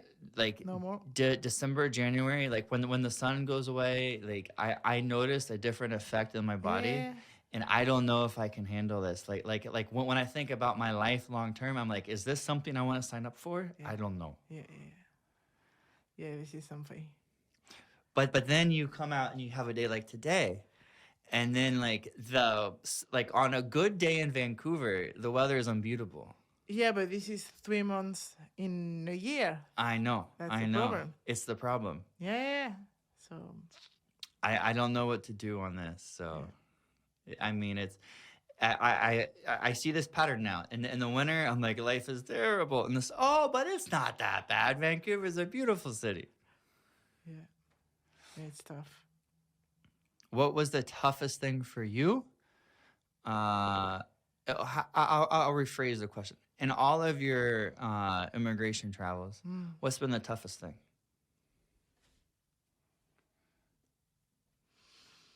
Mm. I guess it's being aware of your family. I mean, Mm-hmm. you make that choice, you made that sacrifice, but it's Mm-hmm. your choice, it's my choice. Yes. But I'm super close to my sister, to my Uh-huh. parents, to my large family. Mm-hmm. So they didn't make that choice. So they Yes. kind of, okay, well, when are you coming back? I say, I don't know. Ah, yes. And I kind of, I would say, I like to say the thing. One of my best friends, she told me, "Oh yeah, but now you're away for that long." But the thing, I'm so used to it right now because I went 4 months, I came back. I went 6 months, I came back. I went 1 year, I came back, and then 4 years, I came back. So that's fine. And the thing is, like, you're real people. Uh-huh. Wherever you go, your close family, your closest friend. When you come back, it's like you left them yesterday. Yes. But that's my opinion, not my feeling. But I don't know their feeling. I think it's harder on the other way because your life is more intense abroad. Ah, For me, like I yeah, was yeah. living, especially my 20 years, the whole decades, Mm-hmm. like because I'm someone super curious, I'm someone who get bored easily, Yes. so I needed it like that. The It's kind of change. satisfy, yeah, my Yeah, yeah. curiosity, but you learn, you never know when you're someone die in your family. Uh-huh. You learn. I noticed that like each time, it's not getting better, but it's like I'm more prepared and I kind of more mature right now. I know that I cannot like anticipate those kind of things, and I cannot come back to friends as much as I would like. Mm-hmm. So I make that choice, and I know what kind of sacrifice it is. Yes. But your mom, your dad, your sister, your best friend doesn't. I don't know how to translate that. They didn't make that choice, so they kind of see you leave, but they miss you more because they're living their life, but Yes. you're living a more intense life and Yeah. more. Yeah, so I would say this, of course, family first, and then the food. Food. You missed the food. Here it's not too bad because when I would live in China, it was Mm. even worse to Oh. find, cheese, something like that. Okay. But So is it the quality of food, or is it just the freshness, the freshness, yeah, the taste. the taste? Well, the veggies, like, no, here it's like an onion is like that. Why? My Greek friends say the same thing. Like he he we when the first time I went in a grocery store, Hmm. I was with him, and he grabs a tomato, and he literally says, "What the fuck is this?" And he smells it. He's like, "This The- isn't a tomato." no, No. no. Especially if you come from Mediterranean country like Greece. Yes. No, it tastes like I taste tomatoes in Sicily. Yes. It tastes better than in France. Ah. I think it's the influence of the sea, the breeze, or I don't know, or maybe the earth too, Yeah. and the weather. More sunny, of course, and it's more juicy, it's more flavorful, and it's not. Yeah, because if you buy a tomato in the middle of winter in France, it tastes not good. No. Yeah. No, because it's not the season. Yeah. And so I'm assuming, is it imported or is it like greenhouse or both? Or you No, don't it's know? come. Yeah, it could be imported. It could Yeah. come from France. But even I if see. it come from France, like Yeah. it's like not the season. So if it's not the season for, don't buy something that outside of the season. Yes. Don't buy strawberries when it's like in winter because yeah. I've heard in like California they have really good produce because they can grow The so sun, much. yeah, Yeah. of course. Yeah. But like in Ohio, like this was like there are some veggies that we have that are good, but like corn is excellent and all. Like corn, Oh, some yeah? of the best corn is in Ohio. Like tomatoes and things, no. And like then I learned this. It's like so like the first thing they do, like if you're shipping a tomato from like California or Mexico or somewhere further to Ohio or to Vancouver, they don't pick them when they're red. They pick them when they're green. The green shit, yeah.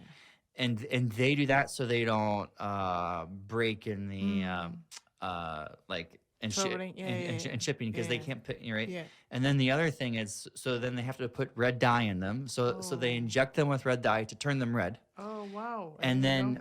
the other thing is that for years in North America, they've been picking tomatoes or selecting tomatoes based on roundness for the visual appeal, Oh right? yeah. And when they do this, they don't taste as good. Like it's just something about when you like when you know through hundreds of generations of growing tomatoes, when you do that, and all you do is if you're selecting the most round, the biggest one, they don't taste as good. They taste like cardboard. Oh yeah. And so these two things combined makes the tomatoes here yeah. terrible.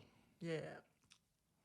So I'm sure there's lots of things like this on like all like, Yeah, because I miss like, and I miss the long, when in France, usually on Sunday you don't work and you spend hours redo the world with your parents, with your family, either inviting or either you're hosting.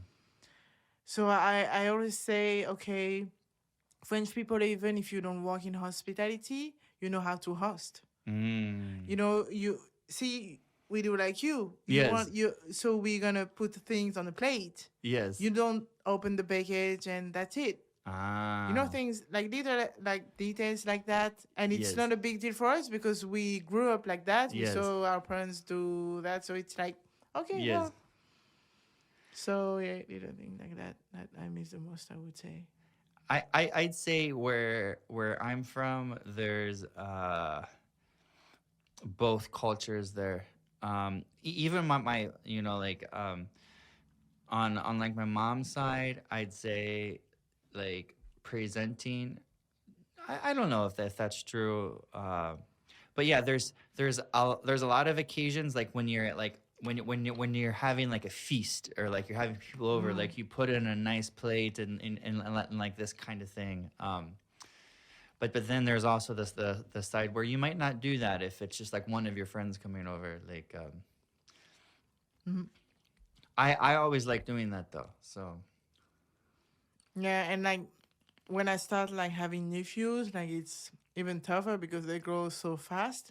when you start having what? Nephew and nieces. And I realized like I missed like half of their little life. Yeah. So that's tough. And kids, like I notice if you don't call regularly, they forget you. Yeah, forget you. Who are you? Yeah. Even me, like growing up, when I wouldn't see certain people, I would forget them, right? Like because I had some family in Georgia, and like I didn't remember them a whole lot. And then we lived, like my mom's family was like 2 hours away, right? Mm. Maybe longer, two and a half hours away. And then my dad's family might have been like an hour away or so, maybe a little longer.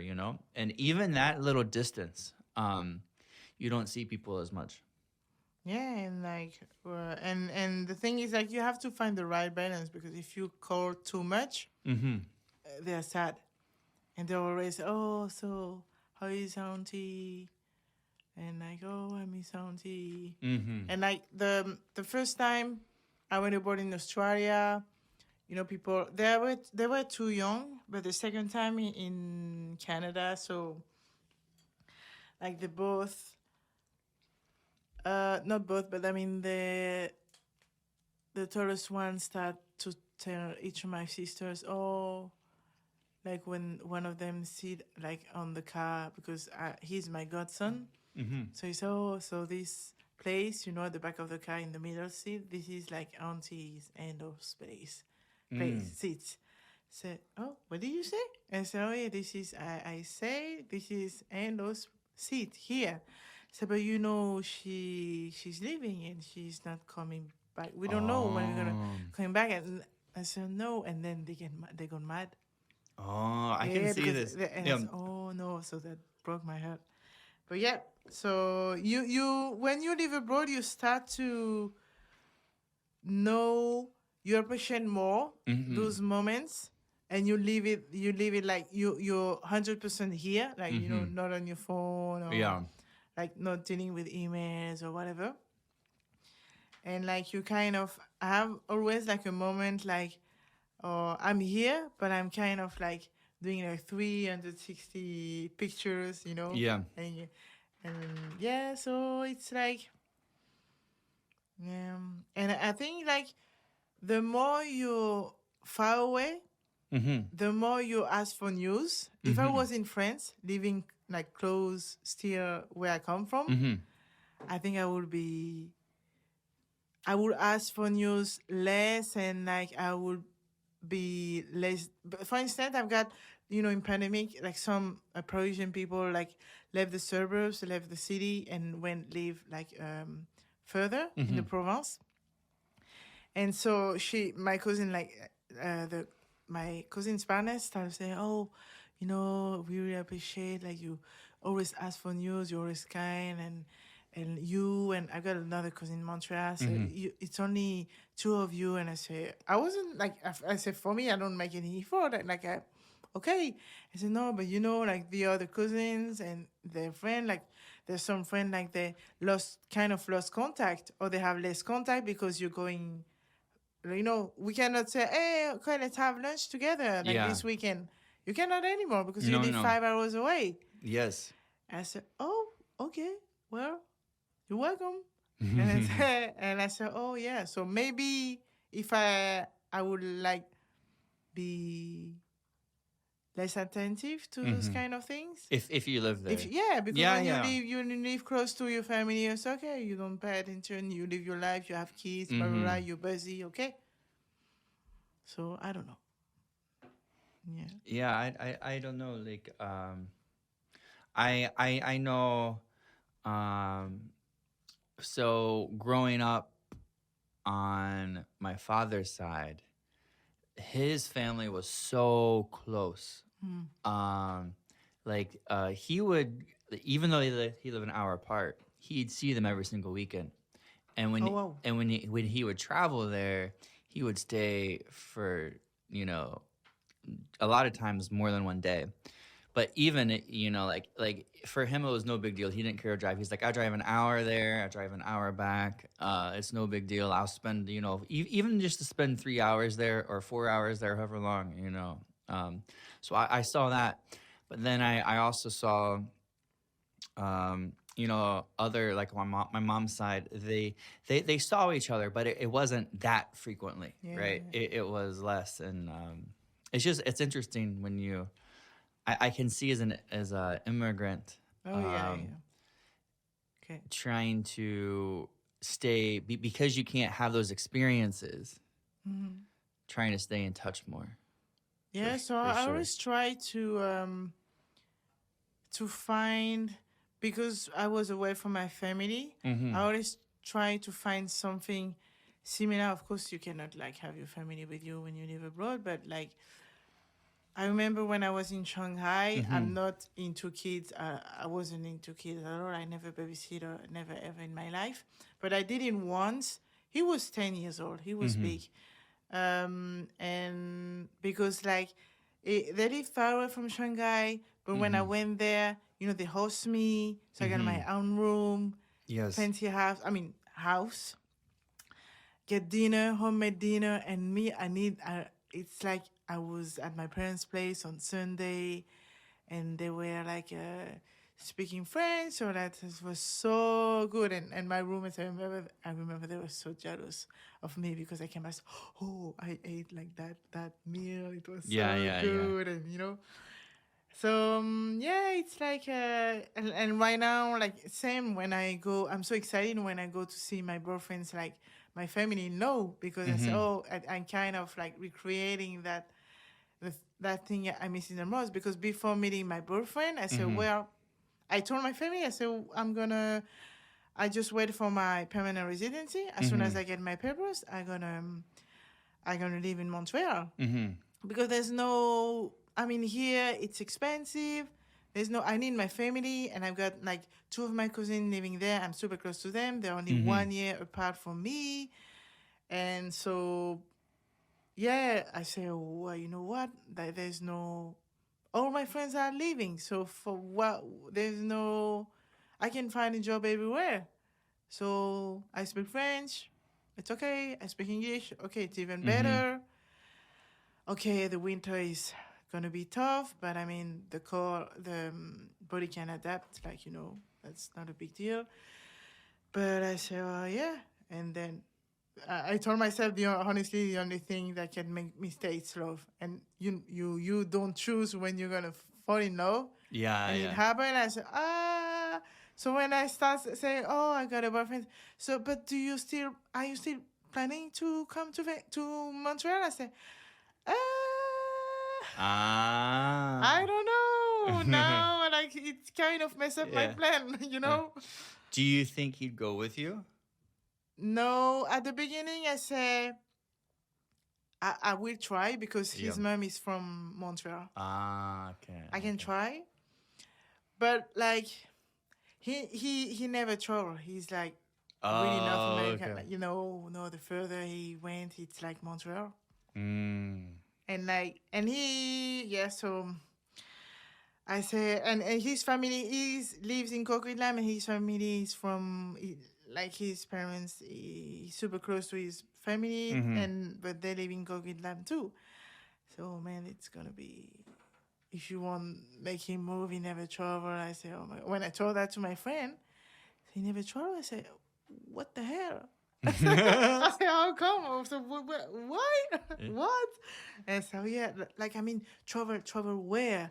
I say travel like the furthest is Montreal. I say, oh man. So I say, okay, so you have to take little step by little step. I say, oh, I Yeah. didn't think about that. I said, okay, well, let's do that I then. think that's a good idea. Like, Yeah, because me, it's like it's not a big deal. Like for instance, I've got a mm-hmm. wedding.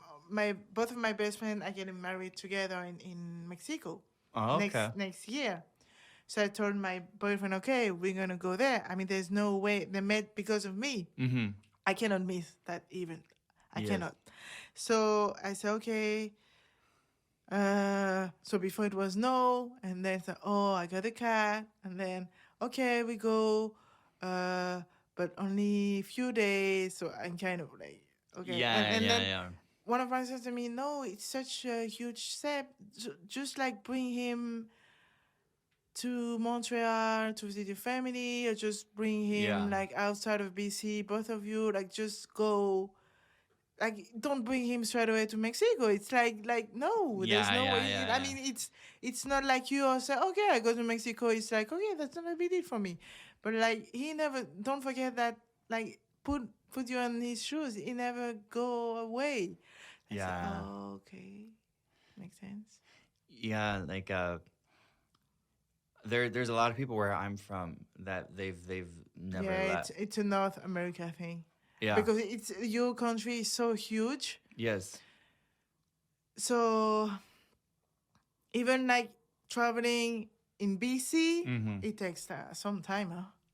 Yeah, it Yeah, does. yeah, yeah. It So does. you Like, yeah, have, yeah. even me, I notice like I haven't been to as many places as I want to go, and part of it's just my personality. I'm a terrible planner. Like I'm very bad at like thinking in the future. Like, oh, I want to plan this trip. I want to go here. Like I just won't think about it. But like, like I've been to Hawaii. I've been to like Italy. I've been to like Cuba. I've traveled around the U.S. Obviously, I've been to Vancouver, but not much more than that. Which like that's some places in the world, but like nothing like you, where like you've been like. Oh yeah, but me, I'm kind of the extreme. It's kind of an addiction.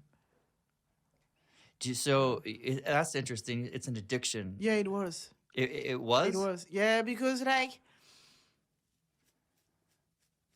it's okay, that's my way of thinking. Uh huh. Human, especially when you become an adult Yeah. person, you create fears in your mind. And for me, so for instance, I'm afraid of height. Yeah. Heights. Yeah. So when I was in Sydney, I wanted to, when you go on the bridge, In Sydney. yeah, on top of the bridge, you walk on top of the bridge. Okay. Because I want, for me, fear, it's only in your mind. Mm-hmm. Of course, you're really afraid. Yeah. I'm really afraid of height. Yes.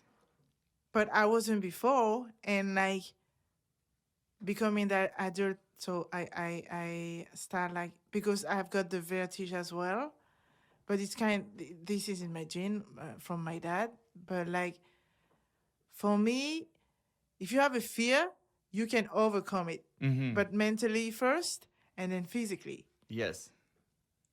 and you kind of stop overthinking about that. Yes. So if I book the ticket and it's like 200, like it's super expensive if Yeah. you want to walk on the bridge in Sydney.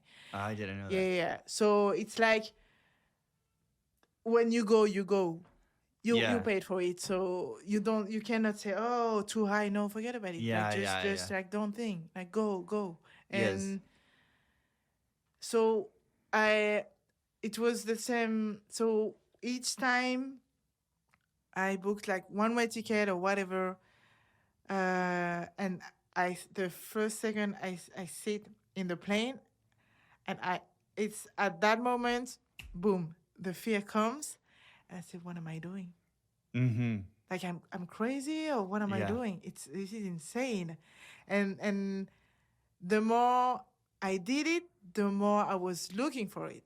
Ah. So it's a good fear. Yeah, like so it's a fear, but it's also like adrenaline. Yeah, Yeah, exactly. yeah, And yeah. then I know that during all my 20, because I started when I went to Disney, I was 21. Uh-huh. So over a decade, I kind of live my life 200%. So it kind of not damage your health, but like demand you more than staying, comfortable. Oh, for sure. In Paris, because I noticed that I've opened more my mind. I already had a strong capacity to adapt, but like I have like an immense capacity to adapt to new teams, doing my jobs, to new environments. When I go to a company, I kind of like notice straight away pretty quickly How the compared to culture, like, how the or like culture, the how the things works, Yeah, yeah, how yeah, the yeah. organization chart, Yeah, yeah. and who makes decision. Yes, that's So- important. Yeah. So when you hired, you guess, you have a guess, but you don't really know until you work in a Yes. company. So then sometimes I notice, oh, my N+1 is not the one who's gonna make the decision. So and he's not the leader. So I need a leader. So I want to Yeah. be inspired. So I'm gonna look for one, That a person. and Yeah. so it's okay if it's not my name plus one, but because he's just a manager. When you say you're N plus one, you mean your direct Yeah, manager? the manager. Okay. So that's Yeah. okay if it's on the GM. So Yeah. I'm getting closer to the GM, and I Yes. will do. Of course, he's over busy, but I mean, Yes. I'm gonna follow him. Even Yes. like I observed a lot because I mean, I'm still, but I'm an extrovert introvert. But you know, Yes. when you're a kid and you're an Yes. introvert, you observe a lot before Yes. speaking, and because you're Yes. shy, you don't speak a lot. Now, Yes. right now it's different because like I know my parents noticed when I went to China for the first time, Yes. like I kind of like open like the open the limits, like there was Mm. like sky was the limit, and I became more confident, and like I become more mature, so I Yes. can like switch, like I turn on the button and say, Mm-hmm. okay, this is my time now. Yes. So yeah, that's interesting. And then so yeah, it's like I was addict, and like turning 30 years old, because you know, when you're 20 years old, you say, that was my choice to be single. Because, you Yes. know, when you're 20 years old, you just want to have fun. Yeah. Yeah. Yeah. Yeah. And so it's kind of like, okay, one day you wake up and you're 30 years old. As, oh no, now I don't want to be single anymore. Uh-huh. And like it doesn't happen like that, you know. Yeah. So you have to settle in somewhere first, Yes. stop changing jobs too much, um yeah, just thinking about settling and where I want to do that. So I gotta think about papers, I gotta be financially to be independent. Like I've Yes. always been independent, but I mean, like, stop going back to Paris to my parents' place to save Mm-hmm. money, things like that, and like say, okay, where you want to settle it Yes. first, and then things gonna align like by itself. Yes. So that's why 30 years old, I say, and pandemic, like, or forget about traveling. Uh-huh. And so it was tough because French situation about COVID, it was way worse than here. So we were super lucky to. I was super lucky to live here, and I was working, so I wasn't bored, and Mm-hmm. it was crazy busy at work. So yeah, it's So after you hit 30, that's when you made this conscious decision of like this could become like this is an addiction, and I want to have I want to have a partner. I need to start trying to settle down. yeah, because like before having that switch Mm-hmm. in my mind, before it was, oh, expatriation lifestyle. Mm-hmm. But after I say, okay, now I want to settle in. Yes. So it's not, okay, you can call me an expat, but right now I'm not an expat, I'm an immigrant. So Mm-hmm. the issues are like immigration issues are, Yes. it's not expat issue. Expat issue is like vacation. Yeah, It's yeah, yeah. okay. Immigration issue, I mean, here, yeah, I know. I This know. is like Yes. another level, right? Another game. So yeah, it's just like depends. You know, the more you grow, Yes. it's not like you change your mind. It's just like you're evolving and Mm-hmm. your needs are evolving. Yeah, for Now I sure. need to buy a house. I need to find a partner to like have my family one day. Yeah. And So do you want kids and all that? yeah, but the thing is, like, you don't have to. It's tough to not comparing to your friends staying in Uh-huh. Paris. They already bought two, Yes. two apartment in Paris that it's Yes. as expensive as here. Mm-hmm. They already have 2, 3 kids, Mm-hmm. and like I remember when two of my friends visited me in Australia. I said, "Oh yeah, we really envy you." I say, "Why?" And I said, "But I do envy you too because you're so stable financially. Mm-hmm. You have so much saving monies, Yeah. and like when when you're an expat, when you travel a lot, for me being rich. I mean the meaning is different. So being rich my parents, like, okay, they got a lot of money, but first they hard work for it. Mm-hmm. But they're more rich about their travels, Mm-hmm. about the people they made. So that's what pushed me to do that too, Mm-hmm. by my own, as an adult, in my adult life. But I'm more rich about all the people I met along the way that Mm-hmm. make who I am today. I'm so grateful about, I don't know, mentor or cultures I met. Like, I push my own limits, Mm-hmm. because you don't know what you're capable of until you're by your own.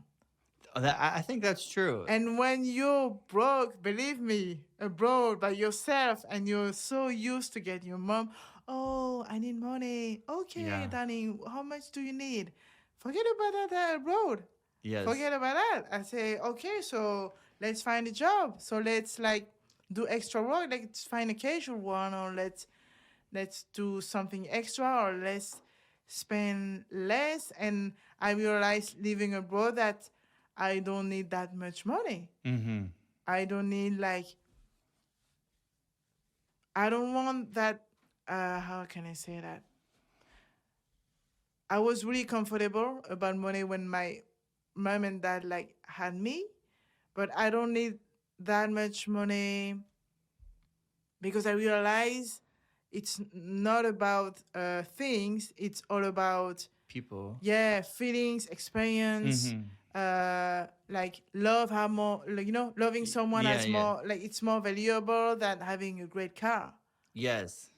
And it's more about the being. I noticed that it's super important. Like, there is a French expression: you're the addition of the five people. You're the closest Mm-hmm. class, five people. So let's Yes. say I see you a lot. I Mm-hmm. see, because I don't have my family here. So Mm-hmm. so if you pick your five closest one, this is who you are. Their values are Ah. yours. Yeah, Yeah. see what I mean? Yes. So it's just surround, make sure that people around you make you shine, and like, are not only here for the wow moments, like Yes. even for negative moments, for Yeah. tough moments, they're gonna be here. And even like push you Yeah, or like yeah. give you advice or like even like I think a really good friend is like one who will tell you something kind of like uncomfortable, Yeah, like yeah, yeah, exactly. not even to like be mean or rude, but to be like, "Hey Andy, like I've noticed this in your personality. Like maybe this is something you want to work on. You know, like I Yeah, don't know if this yeah. is good for you. You Yeah, know, yeah, like yeah. They tell you, like, they tell you like hard talk, that they're not afraid of that, and they yeah, know that yeah, the friendship will not never broke up just because of yeah, like yeah, yeah, being honest. yes, So yeah, so right now I know that things are, the thing is, I don't, when I don't have my papers, I know I can have my dream job. So it's kind of frustrating. Like, my job I have right now is the yeah, first time ever I'm satisfied about the salary.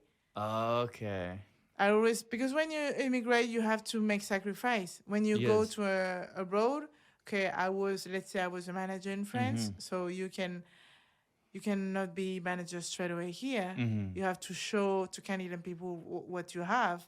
But yes, for that, they're gonna open the door for you for the supervisor or yes, assistant manager. yes, But contrary to France, they're not looking for your diplomas. They're looking of what you're doing.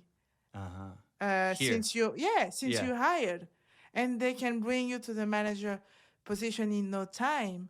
In yes, France, forget about that. oh, It's it's gonna take like long. I mean, I'm not me, because I'm a kind of high profile, because I'm come from one of the best hospitality management school in Paris, and so it's okay. I can be a yeah, manager, but even if I'm not good, I will have a manager position. I So see, that's unfair yes, compared to, let's say, someone who did like university and like don't have networking that I have, yes, because of thanks to my parents, thanks to my business school. So that's, yeah, you can be not good at your job, but you mm-hmm, have the position. yes, So that doesn't make things work, running a business like the proper way. Yeah. And here, I mean, I promote staff from from scratch. I train them. Okay, Mm-hmm. you're good. Okay, we need supervisor. We Yes. don't waste time and energy hiring someone from outside. We're gonna bring you the supervisor, and now she's a manager. She's running the place. Yes. So I mean, why in France it's the first question ever. It's like, oh, so which school? Ah, Yeah, yeah. yeah. Which diploma you got? You know, this is true. Like, out of all the interviews I've had in North America, I don't think anyone's like that like has been really interested like what school. Like they might ask your GPA or Uh, like what did you study, or they might ask things like this, but it's not about like what's the exact school oh no, they're gonna ask for the school in France. This in is the France. first Yeah. question ever. If you say the wrong answer, Yeah. they're gonna stop talking to you. Really? Yeah, So yeah. okay. Because you're not from the same. That's the problem in France. Like they all stick together. The people like from privilege. I like Yes. to say privileged people because Yes. your parents have like give you the opportunity to go to private school to Mm-hmm. study in one of the most well-known business school ever, Mm-hmm. even like internationally. Yes. So yeah, it's kind of annoying to be honest. If you ask me that, I say okay, me too. I don't want to talk to you anymore. Yeah, no, I can see this. I'm definitely a person. I value what you're capable of, Mm. and what you've done in the past. Like I like to find highly motivated people who are smart. Like if I'm gonna interview with you, if I'm like if you're smart and you have a passion or like you're on fire, like I want to hire you. Mm. If you're have these big like these are all the projects I worked on and these are the schools I went to and these are my credentials. I'm like, okay, that's great, but like, uh, do you have that passion and are you smart? Yeah.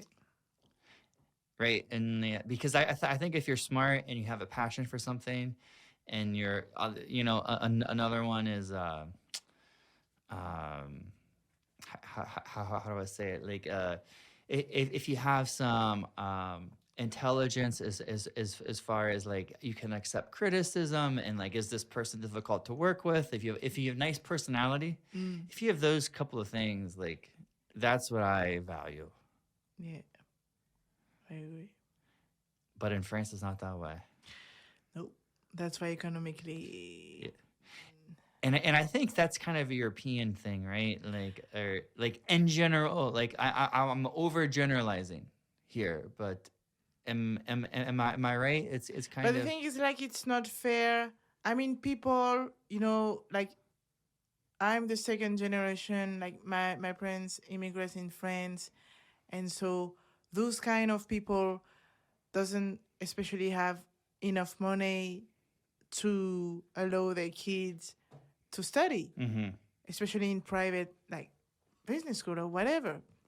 So you don't have the same chance from Ah, from the day you're born, just because this where you come from. mm-hmm. And this is typically France. And this is why we are not, I strongly believe it, and I'm not the only one. This is why we're not successful, because if you give opportunities to those kind of people, they are Mm-hmm. more hungry, they are smart, they are hard workers, Mm-hmm. and they are tough. Yes. So just give them a chance. And of course, so on 100 like people, okay, you gonna have 90% gonna success. But the 10%, it's like, okay, do the same with rich people. You're gonna notice like they are not like as high potential as like their parents or Oh, for sure. I mean, my parents are a doctor. It's not in my gene. I'm not a doctor. People are Mm-hmm. asking me, "Oh, why you're not a doctor?" I said, "But fuck you. It's not in my gene." I Ah, mean, yeah. why do I would I study if it was in my gene? Okay, just like I'm gonna be a doctor and I'm not gonna study then. Mm-hmm. And just like, okay, just give me a practice and I'm gonna give medicine to you, prescription or whatever. Mm-hmm. So that's so silly. Like as a question, Yeah. I say, why you supposed like, why am I supposed to be like my parents or what? It's boring. is, is there more like a class system in France? Yeah, but it's not say. I mean, it's like everybody know it. Everybody knows it's an issue, even the government, but nobody is working on it. Ah, okay, okay. So because for some people, the rich people, it's like for them it's okay for them to stay Mm-hmm. like that for the Yes. system and like it's work for them. Mm-hmm. They don't care about others. I mean, we're so individual. Like we are thinking so individually right now in our world, like generally. Mm-hmm. So they don't care. I Okay. mean, it's them. It's not us. And so like the class system there, how does one move between classes? Like You cannot. you cannot. No, you have to break the glass. But Uh-huh. but like how to break the glass? That's the Yeah. question. It's just like a hand like five people can make it, but why? Because like they're gifted or they're really Uh, talented or they met the right person or uh-huh. if not, you're dead. Like you're gonna be cashier. I mean, I have all the respect for the cashier, but I mean it's the further they can go because they don't study and Yeah. if you don't have the right diploma in France, forget about like I see. applying for an engineer Yeah, position yeah, if you yeah, yeah. didn't do the right school. Yeah. Even this, like even you, and then even if you apply, they're not gonna call you back. Hmm. That's interesting. Mm, Like that's sad. cuz where I'm from, it's um classes, it's just really like it's really like how much money do you have or like who Mm. it's not even less about that, it's less about how much money that you have, it's like who's telling people what to do what, Oh, right? And it's but the thing is anybody can do that. So like well like where I'm from, if you see talent in somebody, you just promote them, right? yeah, You know like you'll just makes sense. yeah, and then like it's very easy, like like if you're smart and you work hard and you make good decisions, like it's there's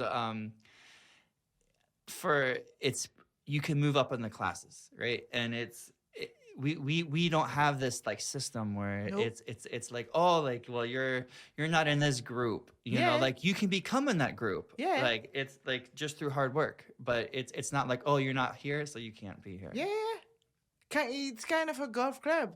Yeah, You yeah, have to pay the fee at the yeah. entrance. If you don't have enough money, forget about it. You're not Interesting. part of the club. Interesting. So that's the thing is like we are stuck where we are right now at the bottom and we kind of see Canada, we kind of see China, we kind of all these emerge Brazil Mm-hmm. like emerging and we are not moving. Why we are Yes. not moving?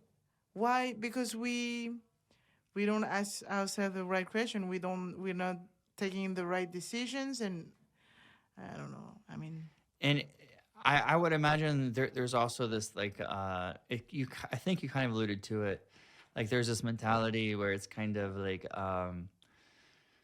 it's okay to be like just strive to be middle class, don't push too hard, just keep your head oh yeah, yeah, down and yeah. just If you've like been raised like that, like of yeah. course, yeah, your potential is like stay. Yeah. I even feel that way here a little bit. You know, like between the U.S. and Canada, I noticed that eh, I'm not saying it's a bad thing. I'm just saying it's a difference where people push a lot harder Mm. in the U.S. and then in Canada, it's just like, oh, like it's okay to be average. Like you don't push too hard. Don't push the boundaries. Just kind of stay in line. Both systems have good things about both of those, right? Like It's just and it's compared to you, it's probably so minor compared to the difference between France and North America. Okay. Mm. But Yeah, I see what you mean. you see what I mean? It's probably very minor But comparatively. people here, like, it's a lot of like it's West Coast. So yeah, slow Yeah, down. yeah, Take and, it easy, man. and Just chill. They're quite lazy. it's and I do think it's probably you're right. It could also be West Coast versus East Coast. Mm, You know. yeah, yeah, yeah. Yeah, they're not efficient. That's why they hire French people. The thing is, Mm. like, in France, you have 35 hours work in 1 week, Mm-hmm. and we have a lot of holidays. But Yes. it's good for Mm-hmm. human being to have breaks. Yes. So then we come back, we are like recharge. Mm-hmm. Mm-hmm. So we're doing 35 hours. That what a Canadian like man or woman do in 40 or whatever. You know what? Because first, this was my pet peeve when I first work here. You chat, but Mm-hmm. how come it's not even a break? You chat. What? Why? And then you have Yeah. your smartphone. You're Yeah. scrolling, blah blah blah. Even in Yes. front of customers, who cares? Mm-hmm. And I observe that. I say, well, You're not used to that. that's not gonna work for me, man. Yeah. And so that's why we are really they really appreciate that about us. Mm-hmm. But on another hand, I told you about French communication. Mm-hmm. So there are pro and cons. Yes. So Like in everything. yeah, there is like a balance to find. But like I know all my friends who work in companies here. Mm-hmm.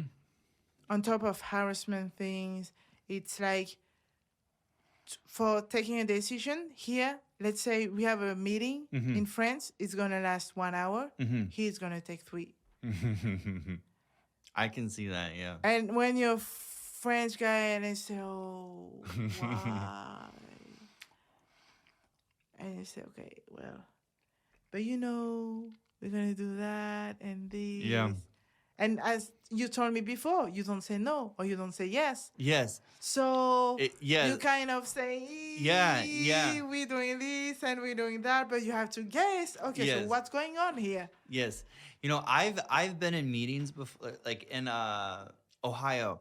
I've been meetings when there might be 200 to 500 people in a room, and then like this, like the presenter, like a VP or a CEO or whatever guy is like doing a presenting, and then like then it comes time for questions, and I've seen it like where people like they raise their hand and they'll ask the most pointed question, like, I disagree with this and here's why, so what are you gonna do about it? And like, oh, like you have to like I've seen that stuff, like people are not afraid to like speak their mind and say, no, I disagree, or even like in a small group, like you're with your peers, so like that's like a situation where like those people are being very pointed, but in a normal conversation where people are just they're more willing to just get to the point. It's like, hey, let's cut the bullshit, and like what's the problem we're trying to solve. Let's cut the bullshit. That's Yeah. yeah, I totally agree with that. So that's like first it's kind of like a lot of time. Mm-hmm. And then if you want to take a decision, so it takes more time. So yeah, it's different. It's just like a cultural gap we have to adapt to. Are French people less patient, or more in a hurry, or more? I think it's the world right now because everything is moving fast, especially with Yes. new technology right now. It's not like French people are not patient. It's just like this is like the world is going at that rhythm. Yes. So we are going at the same same pace. Yes. If not, we don't want to be late or ahead. Yeah, Especially in yeah. business. If like in the US they're doing like that, so well, let's do it. Yes. It's working for them, so let's do it, guys. We don't wait. Yes. I find Canadians very, very patient. Like Uh, Yeah. okay, I'll wait. It's not a big deal. But where I'm from, it's like let's go. Like they cracked the whip. Like I want this done yesterday. Whoosh, Yeah, yeah, that's true. Yeah, like, yeah, things can move in fast when we want to, but when we want to, that's the thing. But yeah, it's a culture gap, I think, and there's no bad way or good way. It's just like the mindset is different, Mm-hmm. depend of the culture, depends of the state of mind, depends of the history, Yes, ton of things like and it's also interesting. Like when you're in an living in an area, it takes you time to understand how the people in the area think, right? Like what mindset are they in? Like you're mm, saying, how do people in Vancouver think in general? Like from a general cultural perspective, mm, I even even slight differences because like I know I do a lot of comparing U.S. and Canada. There's not a lot of differences like comparatively to like France, yeah, right? yeah. But like I noticed like, oh, okay, this is how they're thinking here. It's slightly different. But yeah, that's. I mean, we are coming from abroad, so for me, we have to adapt to Canada, Of course. of course, and like especially if you want to stay and Yes. settle in, and for me, it's just a matter of respect. And I Yes. know French people, for instance, in Uh-huh. Australia, we were called. I don't know how they call us, but like a lot of French people storing the groceries, Mm-hmm. so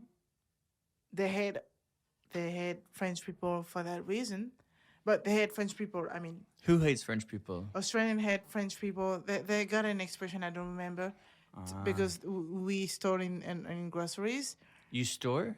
store to steal. Steal. Oh, you Sorry, steal groceries. yeah, Oh, yeah, okay. sorry. No, you're And fine. then You're fine. I say, wow. But on the other end, they really like uh French people, but not the dumb way as the US and Canada. Oh, okay. Like They like those people more. I don't know how to explain the I think they've been to France too, and they learn French, and they're still able to speak it because here, I mean, in Canada, so yeah, I learned it, but I forget about it. I said, well, I learned two languages, and I still speaking those languages. Yeah. Wow. So yeah, it's like different, but yeah. Some people are asking, "Oh, do you plan to come back to France?" I say, "No. For me, I knew like when Yeah. I was like an early teenager that my dream was to go to live in an English speaking Mm-hmm. country. But when you're that young, you don't know you can make it happen. Yes. Then when you're like a student, it's okay. So let's plan Yes. and see how it goes. And Mm-hmm. then say, okay, let's make this happen. At some point, so okay, so now the train is here, so don't miss it, Yes. and do whatever you can do to make it happen. It's just like, okay, you have dreams, but like in life, you have dreams. Okay, so just separate in different Mm-hmm. steps, and like achieve those steps, like long term goals, mid term, and like Yeah. short terms. And at some point, you realize your dream, but Mm-hmm. it doesn't happen like that in a gift, like giving by Yeah. Santa. It's not like that in the real life. So yeah, it's takes time, but yeah, trust the process. Trust the process and take time for the process too. Like Yeah. you like as I get older, I re- in my younger days, I haven't been as focused or like I just been like, oh, like I'm here, like I'm kind of like this. But I realize as I get older the importance of staying like having goals and Mm, like staying focused on those. mm, yeah. Well, very cool. I think we've been talking for I don't know. I don't know. 2 hours. 2 hours and a half. 2 hours and a half. Oh Wow. shit, yeah. Not to say. A lot to say. Is there anything else that you want to talk about? We can go as long as you want. No, I just like if I can give any advice of anyone, it's just like go for it. Go for it. Yeah. I mean, you cannot go wrong. You just can. I mean, I find myself in Shanghai, I find myself in Melbourne, and you just become a better you. You just push your boundaries. It's just like there is no bad experience. Mm-hmm. You always learn. That's like you always learn. That's a really good mindset to And have. you of course you can be disappointed. I mean, Mm-hmm. this is real life. This is not like a game. But at least you have no regrets. I mean, just even if you have a kid or husband, I mean, you still can make, especially here in Canada, Mm-hmm. you can bring your family. But like, just for me, you can overcome fear. Uh-huh. And it's my point of view, and I can understand it's hard to see that way. But yeah, the human being is so can adapt to so many things. It's just like you don't know until you know. I agree on that. I think we're very adaptable. We don't have. We're so in today's world. We're so we have it so easy Mm. that we forget we're not challenged. Really, we're not challenged, and we forget how easy, or not how easy, how adaptable the human is to challenges. Mm. I agree. Do you have any advice? You said you can overcome your fears. Do you have any advice for that? Um. Well, it could be an advice for the younger me, Mm-hmm. like just like um. How can I say that? Don't be driven by your own fears, Uh-huh. because your mind is telling things that in real life it's not 100% true. Mm-hmm. Let's say, okay, I'm afraid of heights. I cannot climb that Mm-hmm. mountain. But like if you do things, I don't know, murdering? Is it bordering? How do you call that inside? Borderline? Bordering? Climbing thing inside. Mountain climbing? Oh, you mean the rock climbing? Yeah, but inside. I don't know. Like I always call it rock Bordering. climbing indoors. I It's okay. So I just like start, if you start like step by step yes. and divide your dream in goals. Yes. So you just you don't even think about it. You just try, okay, and then with a date, you Yes. plan your life, and then you make things happen without even thinking about it. And it's, Mm-hmm. oh, I did it. Okay, Yes. what's next? Oh, so great. So now I can kind of relax. So then I can focus on my personal life. Oh, now I can buy the boat of my dream or whatever. So there is fear, and fear is good Mm-hmm. for everyone, like each one of us. Yes. But don't let your fears drive you. So you're the master of your dream, you're the captain of your boat. Mm-hmm. So just it's another obstacle, and this is life. I mean, it's not always easy. Just trust. I mean, if you trust you can do it, you did half part of it, Yeah. because you believe in yourself and you're confident enough to say, okay, so I trust it in my mind, Mm-hmm. and then I'm gonna do it. I'm gonna do step by step, and then oh, I I did I it. I agree on this. I think when you just I'm an impulsive person, and I find that when I'm impulsive but strategic at the same time, if I just follow my impulses, that's when I'm the most successful. Like and that when you're I've been in that scenario before, like when you're fearful for something or you're intimidated and you don't act. I find that is one of the worst feelings you can have is like if you're like I could have done this, or I didn't say this thing, or I didn't do this thing because I was fearful, or like it gives you that trapped feeling. Yeah, it's all about action. Don't stop moving Yeah. forward. I mean, Yes. because if you stop or if you start going backwards because oh Mm-hmm. this is tough or this Yeah. is impossible, or so then your life is driving you. You're not driving your own life. So Yes, and it can yes. go pretty fast. 100%. So it can go pretty fast on each either Yes. way. So if you're not saying okay, I can do it, Mm-hmm. well, if you don't trust it, don't ask other people like trust it for you. For sure. I mean, you can if you want to achieve things in life, you don't you're not a kid, you don't have mom and dad all your life. It's on you. Exactly, 100%. So just do it and see Yeah. what happens. Yeah. Yeah. I agree on that 100%. Like see what happens. Just do it. And Go for it.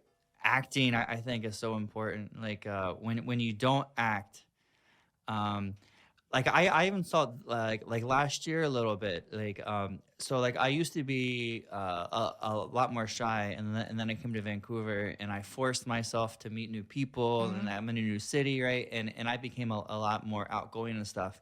But then last year I had a girlfriend, and then just our lifestyle that we were having is I met with less people, right? And so Yeah, but when in couple, it's different. and then when so what I started to notice is I regressed a little bit on my I became a little more inward again, right? Like I saw people less, and I became slightly less more outgoing. I'm like, I have to change this, I have to keep moving forward, Oh, I because see. you know my tendency, my proclivity is the opposite, right? It's Yeah. to And so I have to continue to push myself. Oh, that's good. I mean, Yes. it's good to realize it first, Yes. and it's good to have the balls to say, "Hey, this is who I was before you, and this is who I want to be. I don't want Mm-hmm. to stop being that man because I Yes. really like that man, Yes. and this is where I want to go." So if you notice your girlfriend, partner, or whoever is not like going not the same direction, because like my boyfriend and we are totally different, Mm-hmm. but like he's kind of introvert, like me, extrovert Yeah, yeah. introvert, but more introvert Mm-hmm. than me. And like introvert people, we have one of the sense which is more developed Mm-hmm. and sensitive. So mine it's Mm-hmm. like my taste buds, and him it's like the sound. Mm-hmm. So and me like to I need like, of course I'm a homebody Mm-hmm. person, but like when we start dating each other, I said, oh, he asked me, oh, how many times do you see your friends, because he noticed like it was a lot compared to Yeah, me. yeah.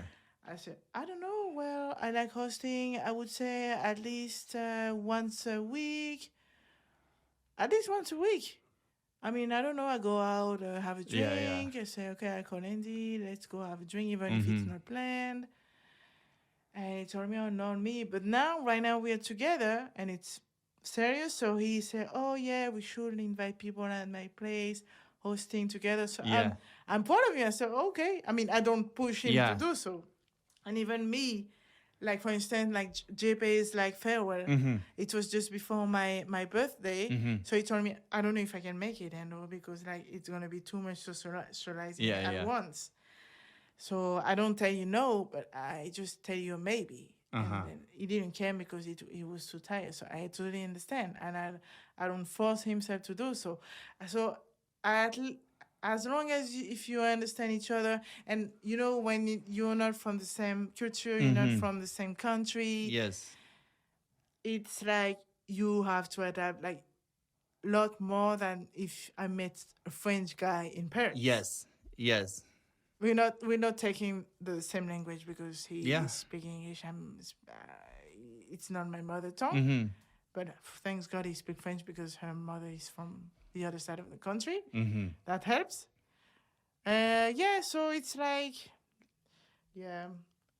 But as soon as you know what is healthy for you, especially for your mental health, because it's not about the body, it's not all the body, it's also mental health. So that's good for you. And then you have to set your boundaries. And if you notice, like with the time, okay, well, I don't think we're on the same page, and at least you sit with that person and you don't do with Canadian people. Sorry, not sorry.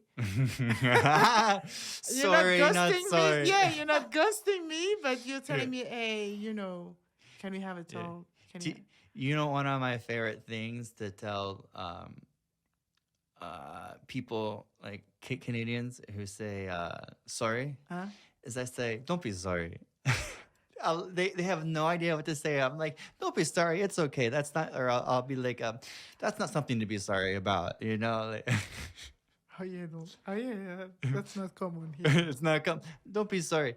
And like me, I have a tendency to say sorry too much. I feel, and so when I came here, I noticed I say it even more. I'm like, I need to stop saying sorry. Yeah. Well, all right. All right. Well, thank you, Ando, for being on the podcast. You know, I one thing that I'm trying to do is think of a unique thing when that's unique to every guest when they come on the show. Right. So like I'll give you an example. Okay. So like Asan was my very first guest that he you know was here. Okay. Then who was it? My second guest was Armin, and he was the first guest that I introduced incorrectly. Right? Because No I said I said, hi, this is Asan. And they're like, oh shit, that was my first guest. And then so he was the first guest I introduced improperly. And then Menelaus, he was my first guest from Greece, and my first friend. Like he was my first like real friend that I had in Vancouver. Mm-hmm. So you are the first guest I've had from France, right? You're the first woman I've had wow. on the I appreciate it. podcast. Yeah. So Well, I guess I'm the one who expat the most in each continent. yes, and you've traveled the most. Almost. No, Almost. yeah. I think out of all the guests, you've traveled to the most continents. Yeah, I live in like Africa, North America, Australia, Europe. So except Antarctica, too cold. Wow. And you go to Antarctica. No, No, like I've never been. No, I don't want to. No, you know. So I saw the documentary on Antarctica, and to be in a place where it's pitch black and you can see the universe, like that would be amazing. Not for me. And an idea for your head. Okay. Anyway, thank you for coming, Thank you Ando. for having me. Yes, It was fun. it was fun. Thanks, guys. See you. See you. Bye-bye. Bye